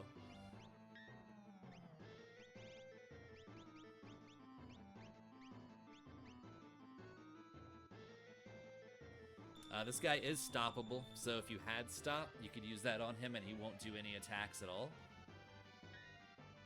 Amazing block, amazing block. Maybe Realm has Cure 3, perhaps? Or Cure 2? And health, yeah. Just to get yourself back on your feet.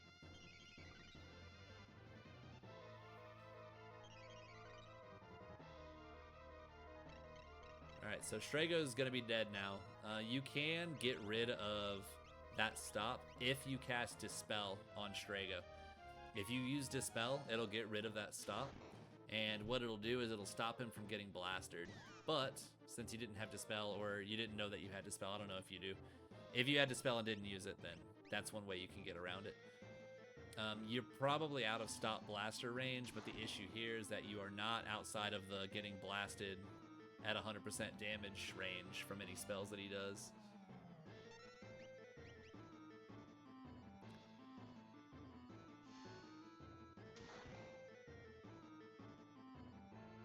So he's about level 30. He's not max scaling yet, but he's pretty high. He's probably right at around 30,000 life.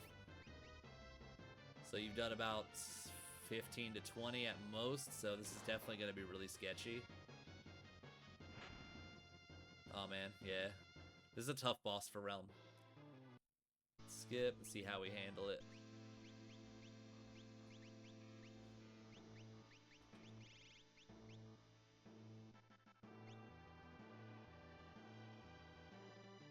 So here's what I would consider here. We could just turn Realm into a VK user temporarily. So the move would be go ahead and switch over to Setzer, take off that VK and Offering, and put it on Realm for this fight alone. And then just let her swing 4 times with that. She'll be doing 4,000 damage, 4, 8, 12, 16,000 every time she attacks. She'll kill him in 2 attacks. So one thing to keep in mind in this is that if you get stuck in a situation like this, always be in mind of what your future sort of tips and tricks are so that you can rise up and meet these challenges as they come on, because this is not a good matchup for Realm. But knowing she can use a VK and has 5,400 life is massive. She could chew right through him.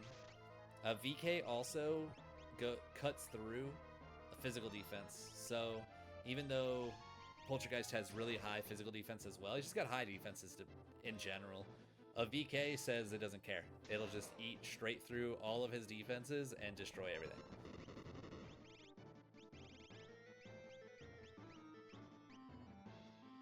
Like VK right now would be doing about 20,000 with her at 1,300 life. About 20,000 with the VK Offering.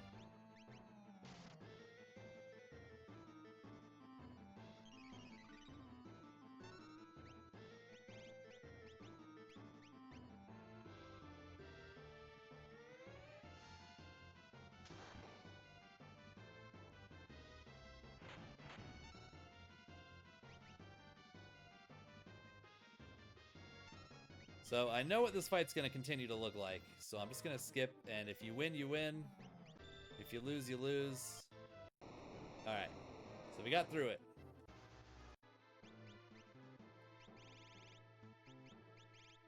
Yeah, fights like that, the wars of attrition, you just got to kind of hope it goes your way.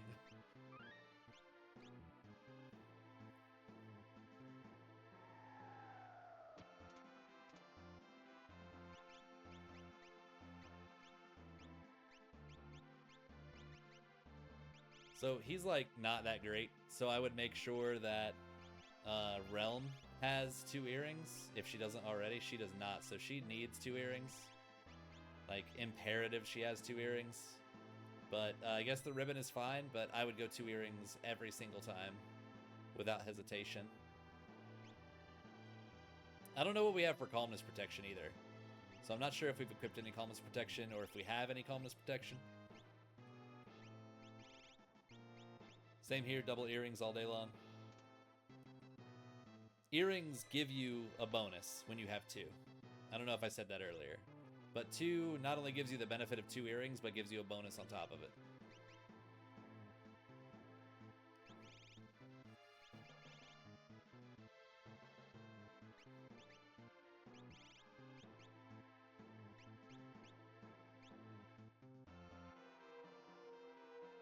Skip. Now, I'm sure you know it, but I'm going to go through each of these phases one at a time. I'm going to go through all the strategies and everything else for it. All right. So, tier 1, there's 3 parts. We have over here, got long arm is what we call it. It is instant deathable. This one, you can use instant death, and you can use break spells. So you can use Shoat, you can use break, any kind of stone you can use. Also, Sword Tech 8, Odin, Raiden, X-Zone, Doom, all that stuff works great. Xfer as well from Magitech. All of those would work. You generally want to kill that first with instant death. The head is the one that does a lot of annoying things like dread, which makes people stone. Also does reverse polarity. That pulls people from one row to the other, which is super annoying when you're all set up and ready to go. And he's also weak to fire. You want to kill this guy second. You want to make sure both of these are dead before short arm. When this guy dies last, he's going to quake you, which will do a lot of damage and probably kill most of your party. When this one dies, it can do 1 to 3 shockwaves, which also can kill party members. When this one dies, it doesn't do anything. But every time you deal damage to short arm here with the fist, he can counterattack you. It's a physical counter. All of your team is in the front row, and they all have terrible armor. So I imagine every time they get punched by that, they're going to feel it all the way through next month. We're going to see. But the general thing is instant death. Use your fire spells and everything else you have to kill head, and then finish this guy off to end tier 1. Let's see how it goes.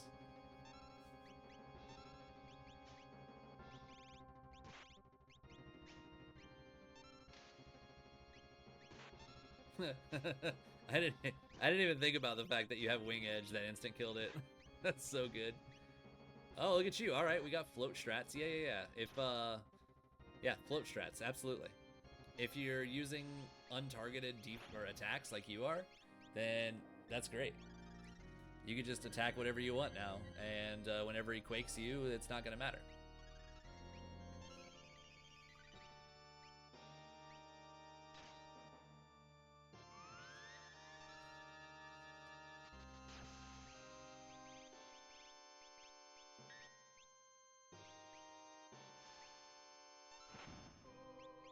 I would still be going for head first because he's the annoying one. He's the one that's going to be reverse polaritying. He's going to be the one that's going to be doing dread. He's very obnoxious. So it's generally better just to get him out of the way. You have multiple fire 3 spells. You could kill him in 2 rounds easily.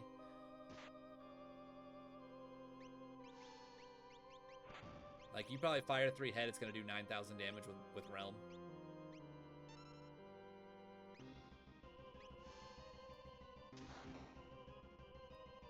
But I also can see, like, your point here of why you're killing the short arm first.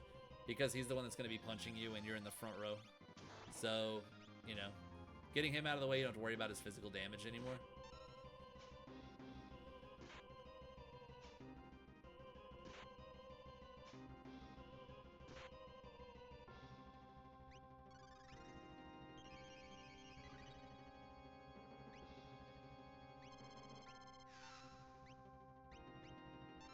So head is weak to fire 3, so you want to be using fire 3 over bolt 3. You're doing about 5,000 or 6,000 damage with it. Like, watch what Celis does. If he gets a chance, he probably won't.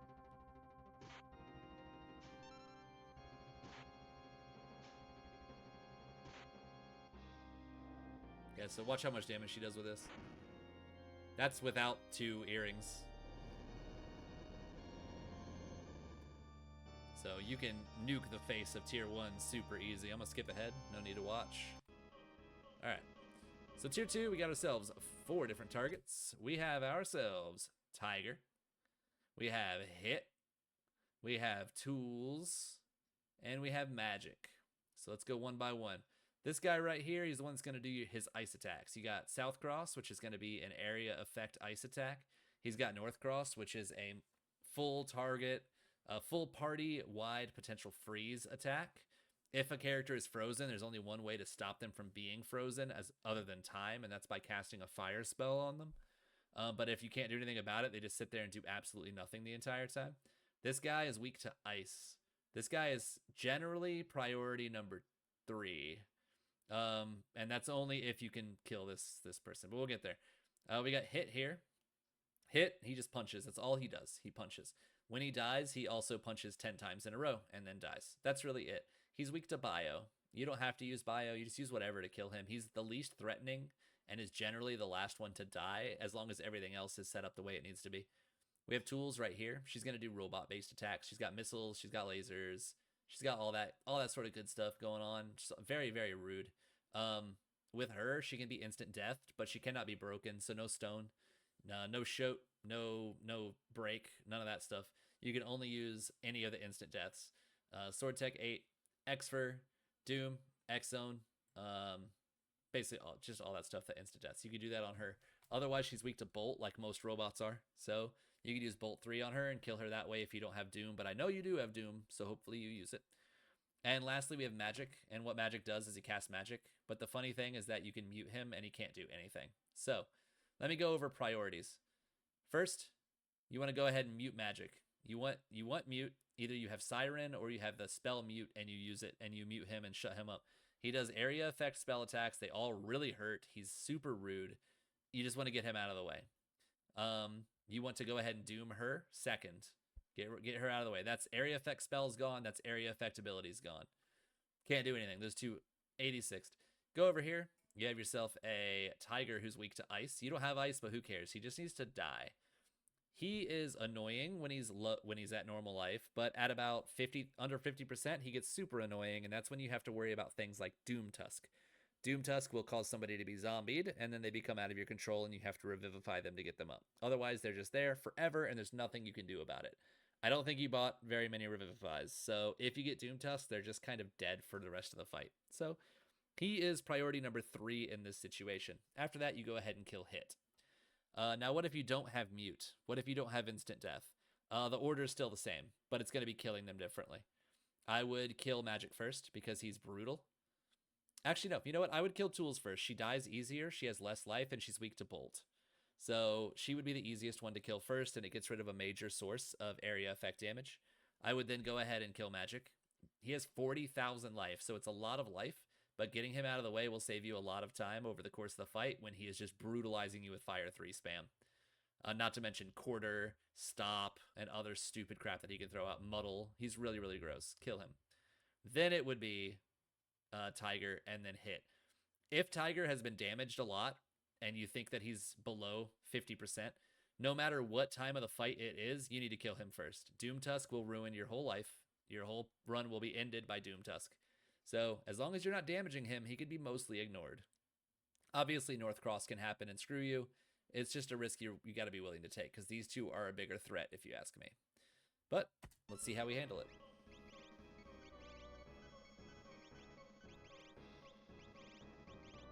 So Diffuser is a tools attack. That's one of the reasons you want to get rid of her because you can see how much damage it throws out there. Almost 1,000 across your whole party.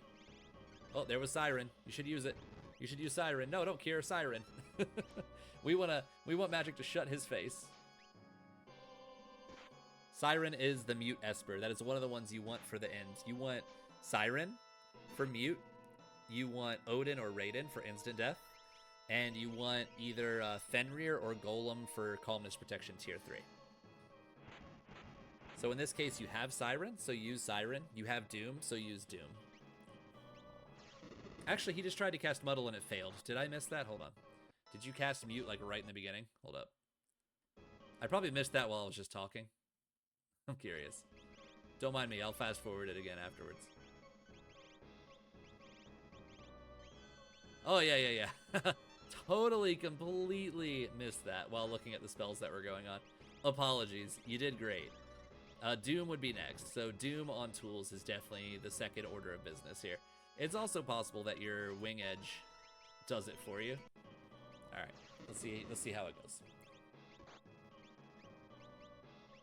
We don't have to worry about Magic. Magic is no longer a concern. He can't do anything.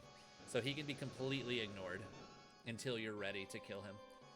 The other things are the ones dealing damage to you while he's just sitting there not able to talk.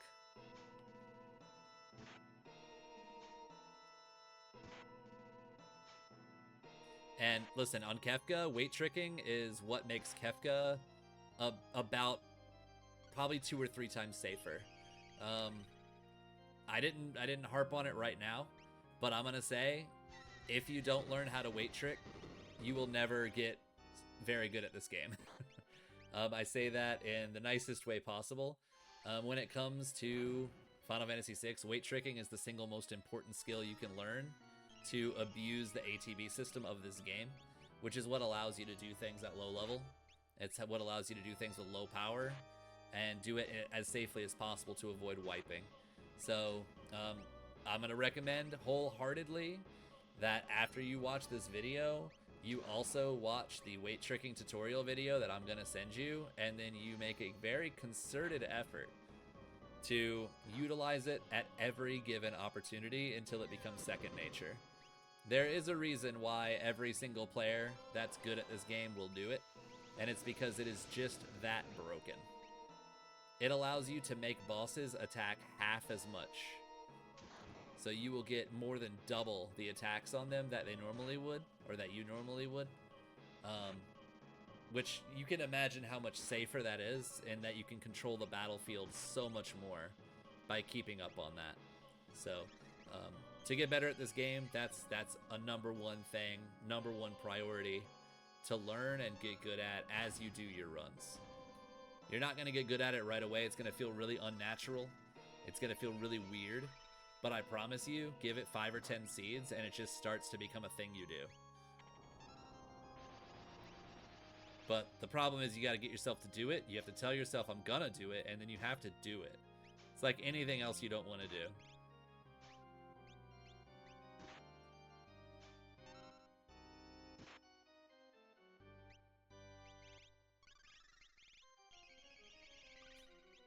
I'm not sure what we're doing with calmness protection. I did miss what espers we have equipped, so I guess we'll see. We might just be, you know, winging it, going the YOLO strats.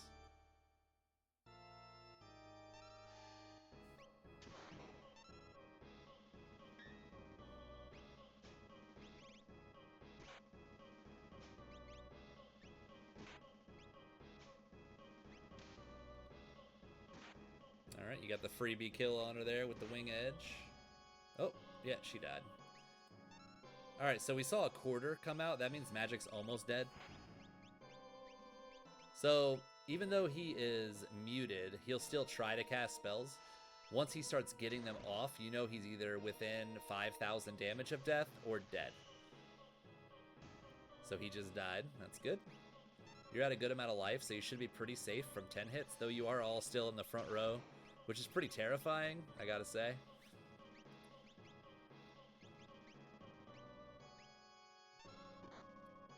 Generally in this game, everybody is always back rowed unless they are a front row fighter. And there's only one of them in your party right now, and it's the VK user. Everybody else should be in the back.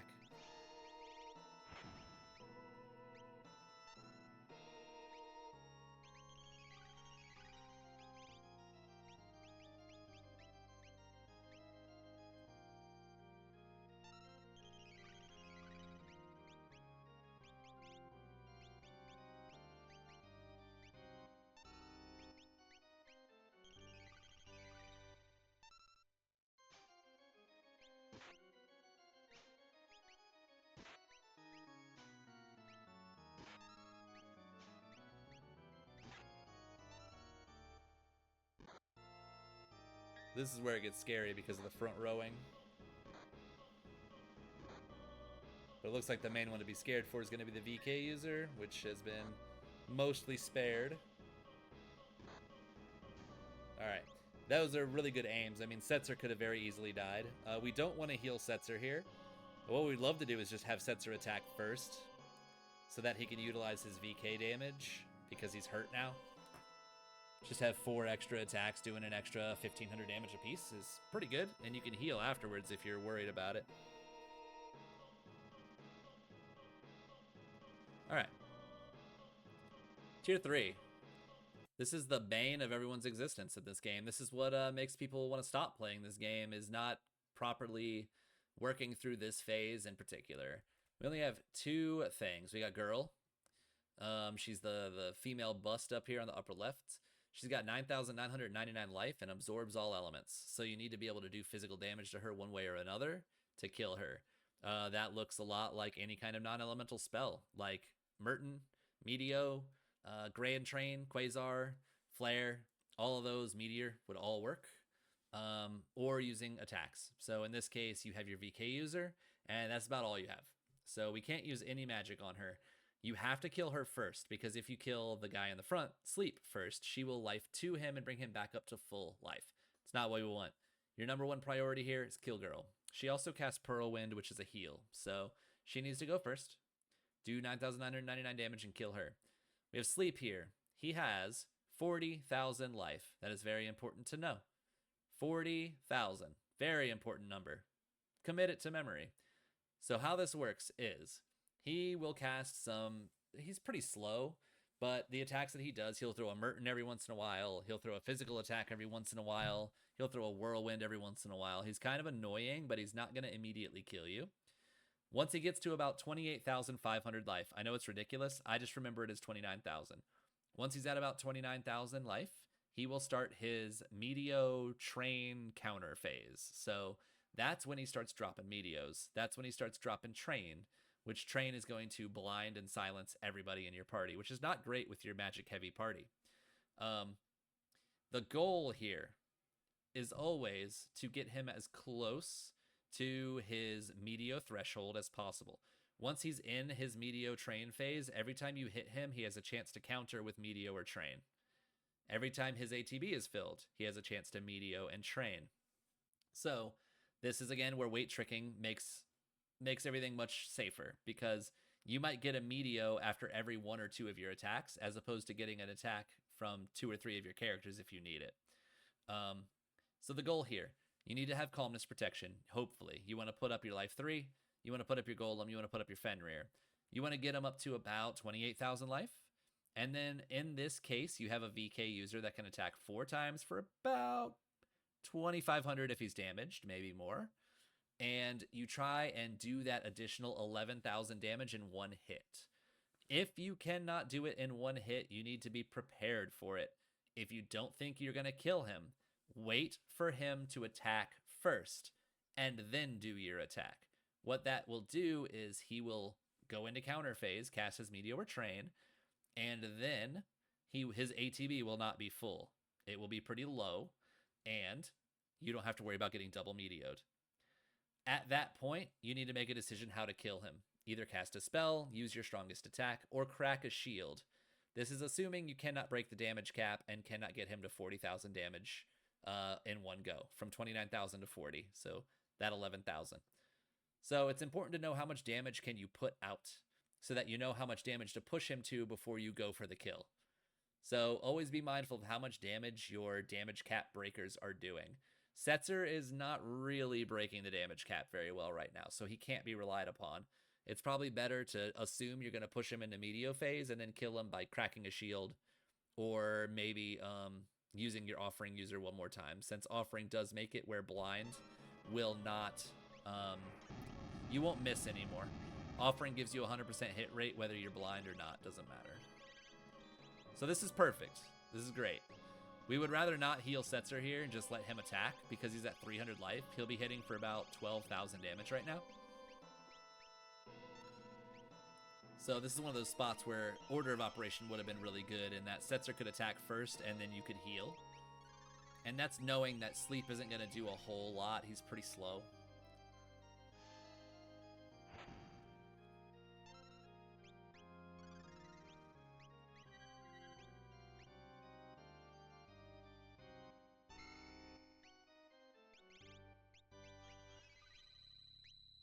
This is probably going to be a situation where you're going to have to rely upon Setzer to do all of your damage.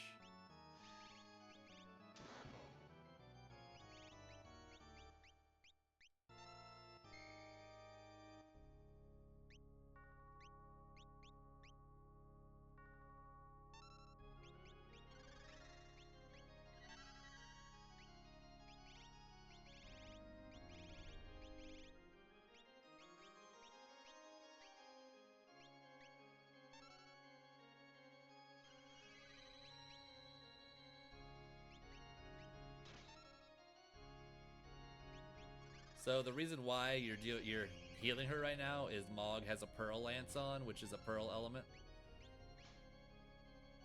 So that's gonna heal her.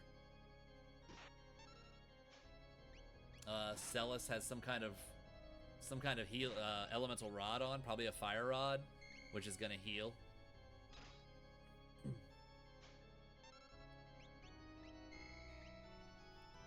So it looks like Setzer and Realm are your only actual damage dealers for Girl right now.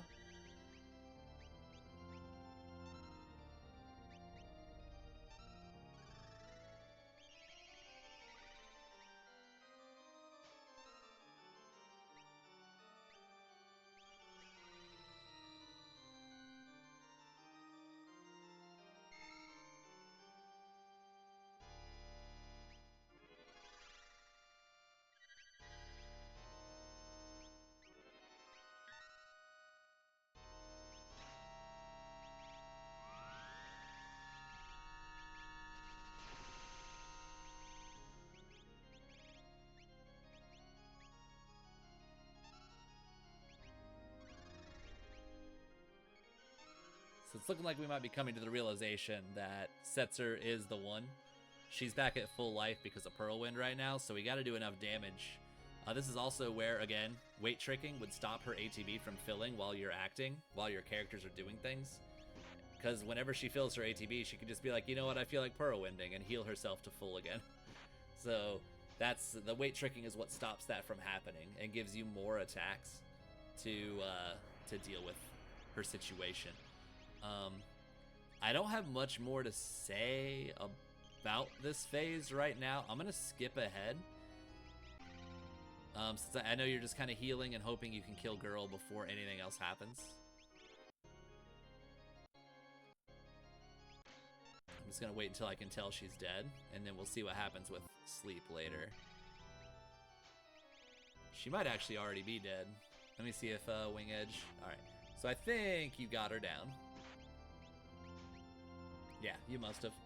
You just attacked 8 times on Sleep. So, yeah, right now he's at full life, so he's not doing much damage at all. So the VK is not going to work very well the way it is. So we're only doing about 6,000 damage with him, so we just have to count on getting Meteoed at some point.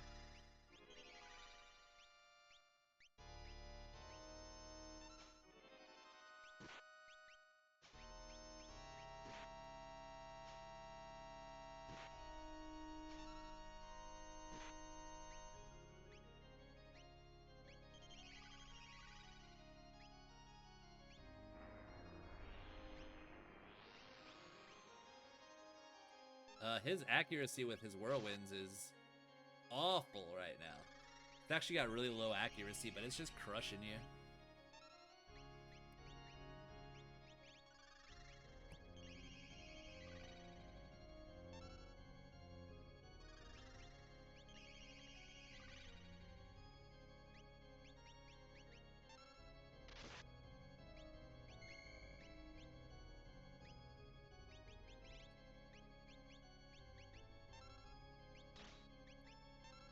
Now you can cast magic on Sleep.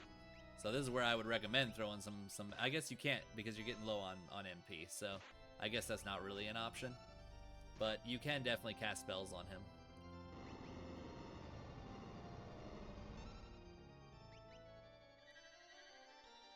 So I see we're going all in.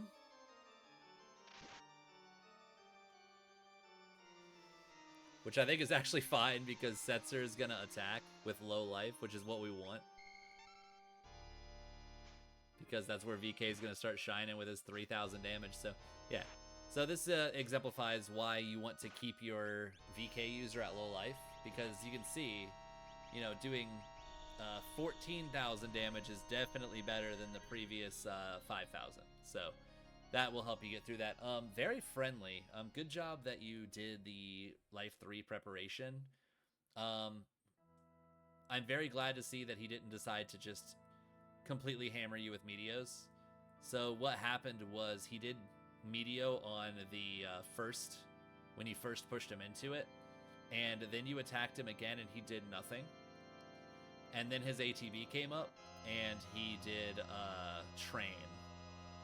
Actually, I think he did Meteo, and then his ATB was up, he did Train, and then you attacked him with an Atma weapon, he did nothing, which means he didn't counter you with Meteo, which is awesome. He could have. And then Setzer was able to attack with low life, and then he only calmnessed you once, so that was super ideal.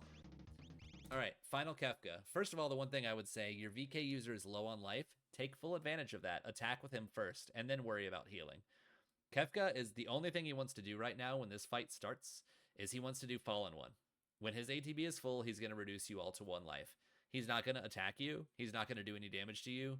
He's not going to cure. He's not going to do anything. All he wants to do is Fallen One, so you don't have to worry about him killing your low life characters. All he wants to do is bring everybody to 1. So you can go ahead and attack with your VK user and do 12,000 damage right now. Then you can worry about healing after Fallen One. The only way you can push him out of Fallen One is you have to do 30,000 damage before he gets his turn. The only way that is ever possible is with weight tricking. Otherwise, you will 100% get Fallen Ones every single time, unless you have some way to do 30,000 damage in 1 turn, like a Octo VK user doing like 4,000 damage. That would work. But in general, you're never going to have one character do 30,000 or more damage. So you can just assume if you're not doing 30k plus with one attack, you're not getting him out of calmness or out of Fallen One range. Generally, your first order of operations here is to get him past 30,000 damage. That way he stops Fallen One. If he does Fallen One and you continually don't get him back up past 30,000 damage threshold, he can Fallen One you again, and he'll just keep casting it every once in a while until he's past 30,000 damage. Between 30,000 and 50,000 is like his normal phase. He'll start casting level 3 spells. He'll start casting Revenger, which removes beneficial buffs like haste or life 3 from you. He can also start using his Havoc Wings, which is going to kill any of your party that gets hit. It's just one person gets trucked. Or he can do some shockwaves. So he's got some physical damage. He's got some magical damage that you have to worry about between 30 and 50,000. He'll also start charging up his Goner. That takes a while for it to go off, and while he's doing it, he can't counter. So you can generally let loose during his Goner phases as long as you know you won't die to Goner. Once he's past 50,000 damage, that's when you have to start worrying about Ultima. He'll start countering when you attack him, and he has a chance to counter with Ultima, which of course is a ridiculously high amount of damage and can absolutely wipe you if you're too low of life. So you just kind of keep that in mind. So in general, just remember, 0 to 30, he's going to do some pretty light attacks, and he's going to want to Fallen One you. 30 to 50, he's going to start doing his regular attacks, getting a little more feisty and starting to charge his Goner phase every once in a while. 50 to his 64,000 damage cap, I believe is his life, 64,000, 65,000. That's when you have to start worrying about Ultima. He won't counter in Goner phase, so if you are too weak and you can't handle an Ultima and you don't want to risk an Ultima, you just need to stay alive until his next Goner phase and then throw all you have at him and try and kill him during Goner phase, and you don't have to worry about his Ultimas. So let's see how it goes.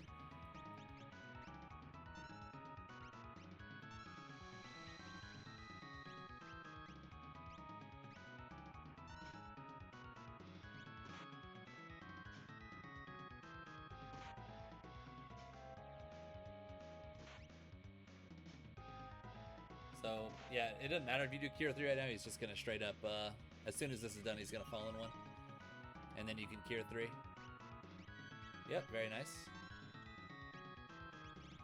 It's funny, I've been live mentoring so much because of the Moogle Cup that I'm just like talking as if you're on the other line. So apologies if I do that, I'm just used to it.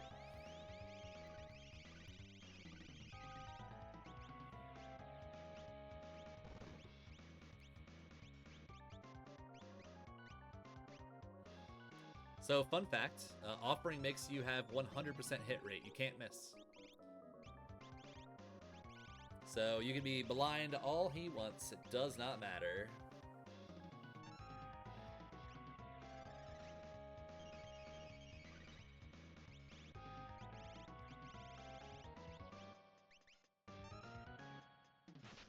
So, that's the Havoc Wing I was talking about. I did mention that it would 100% kill you if it hits you. It can be blocked, but yeah, it's with your... No matter what your defense is, if you don't have a Snow Muffler and an Aegis Shield or something, you're going to most likely die to it. It's an incredibly high level, very powerful physical attack. It's very rare you're going to survive that. A Yeti will. A Yeti will survive it.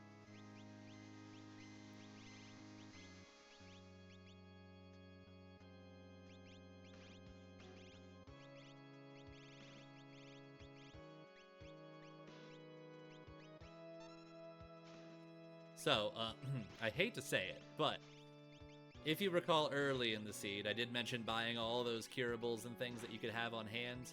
This is where it matters. You might not use it the whole seed, but having 5 or 6 echo screens and 3 to 4 remedies, some eye drops, you know, things like that on hand, absolutely clutch.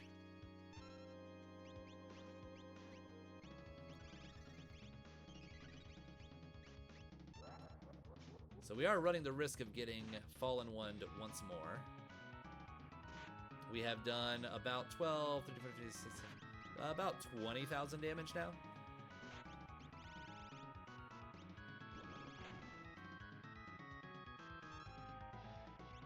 I am frankly a little worried about how this is going to work out because you have very few Phoenix Downs left as well.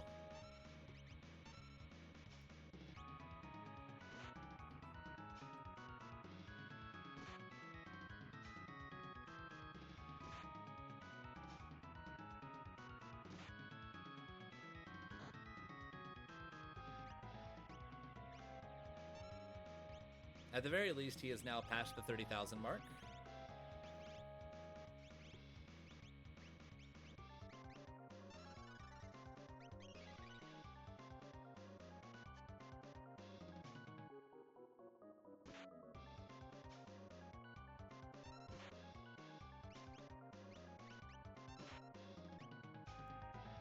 Honestly, good call with the steal because you can get a Mega Elixir from him.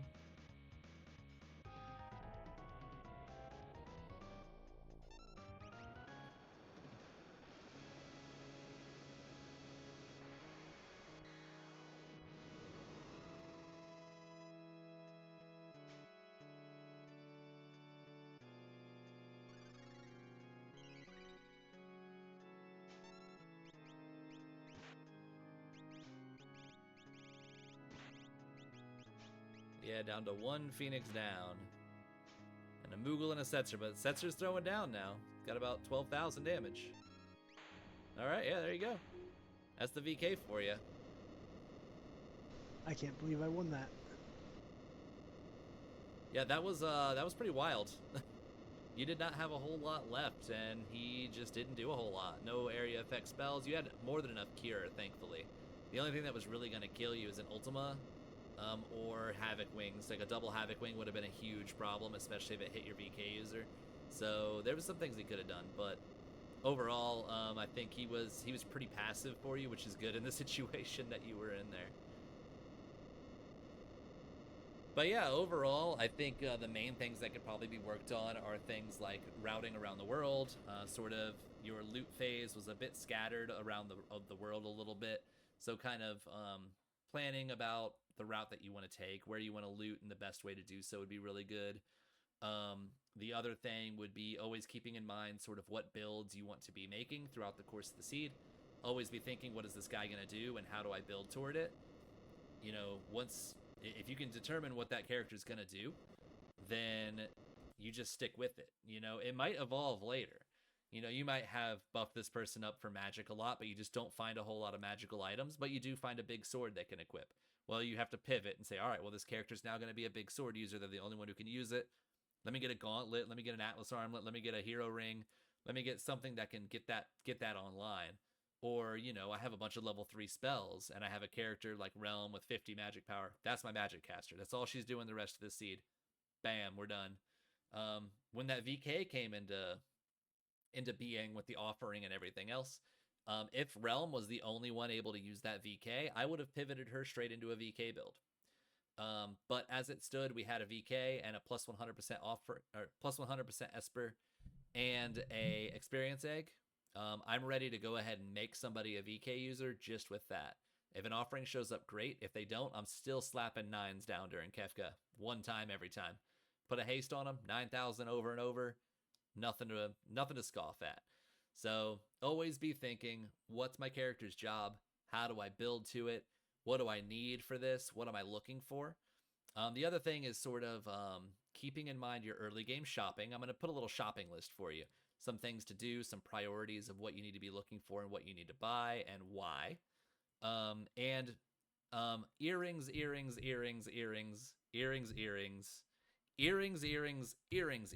So 1 earring is good. 2 earrings is basically the value of 3 earrings. When you put 2 earrings together, they give you the benefit of 2 earrings plus a bonus. So if you're going to be heavy magic based like you were early on, doubling up on earrings is bam. You're just out the gate 6,000 damage. You're just going to start crushing it with those earrings. 100%. So definitely don't undervalue earrings. They are the single most important relic in the entire game, I think. Consistently across every seed, you will use 2 to 4 of those every single seed until the end of time. Always get those. Never skip out on them. Just very, very important. Even toward the end of the game, you weren't using 2 earrings on anybody. So I don't know if you knew about the 2 earring bonus at the time of this video, but I hope at the end of this video, you know about that 2 earring bonus because you want 2 earrings on your magic caster. So you always want to be maximizing your carries. That's my quote. Maximize your carries. If you got a character with 50 magic power and a level 3 spell at level 10, pop 2 earrings on them, and they're the ones that's going to do the 5,000 damage at level 10. Everybody else is going to hit for 100 or 200 with their physical attacks. That magic cash is going to be dropping 5s. Let them do it. Let them carry the whole fight for you. Um, and other than that, I think that was pretty much it. I mean, there was some sort of things that could be worked on in terms of equip order, menuing, and things like that that will get better. In general, you do want to save your menus for when you're going to save. So next time you save, you get in there, you do all your equipping, your espers, your healing, all that stuff. You go ahead and save. You go to your next check. That kind of ties into make sure you have some sleeping bags. That way you can just use those when you're saving as opposed to loading into the airship, going through 2 load transitions to go to the healer, talking to him, waiting for the animation, and then 2 more loading animations, and then going to the switch and then loading into the world map. It's like 15 seconds every time you do it, as opposed to about 2 seconds selecting them out of your menu and just all 4 characters and exiting. So definitely a way to save time. This seed definitely called for a different approach to your early game offense. You had 1 rod, but you did have that Esper with Fire 3 that you were able to utilize really well. So getting that really early was definitely the key to the seed. You needed that as fast as possible, ideally with a couple earrings, and then you let that character fly you through the rest of the game. Teach the level 3 spells to other characters as you go, but that one character should be able to carry, and they did just fine. So that was very well done. But yeah, other than that, I'm going to go ahead and write up a sort of checklist here. I'm going to include some videos like routing in South Figaro. I'm going to link an early game routing guide. It's not really a guide, but it just shows what the routing looks like for a general opener. I recommend just watching that and seeing the routes that I take and why. So you'll see that they're all in a nice, quick order of how to do them in the most optimal way possible with as best of a route as I could give. I'm going to link the weight trick tutorial. Again, that is the #1 most important thing you can learn in this game if you want to get good. Without weight tricking, everything is terrifyingly dangerous. You're making everything 2 or 3 times more dangerous than they would be with weight tricking, and you're not losing any time by weight tricking. You only benefit from weight tricking, I promise. It feels weird and it feels slow, but it is not. It is merely methodical. That's all it is. Not slow, but methodical. And utilizing, more or less abusing the mechanics of the game. You're taking what the game gives you and you are absolutely abusing it to the point of hilarity. So I definitely recommend watching that as well. But I will pull some videos for you. I will get a little guide written up about some things that I saw and some things that could be worked on. If you have any questions or anything else for me, you know how to reach me. I find you in chats all the time, so ask me questions there. Hit me up in Discord, whatever you want to do. I'll be more than happy to help. But either way, good run here. Look forward to doing more VOD reviews for you in the future, and hope you have a great night, man. You take care.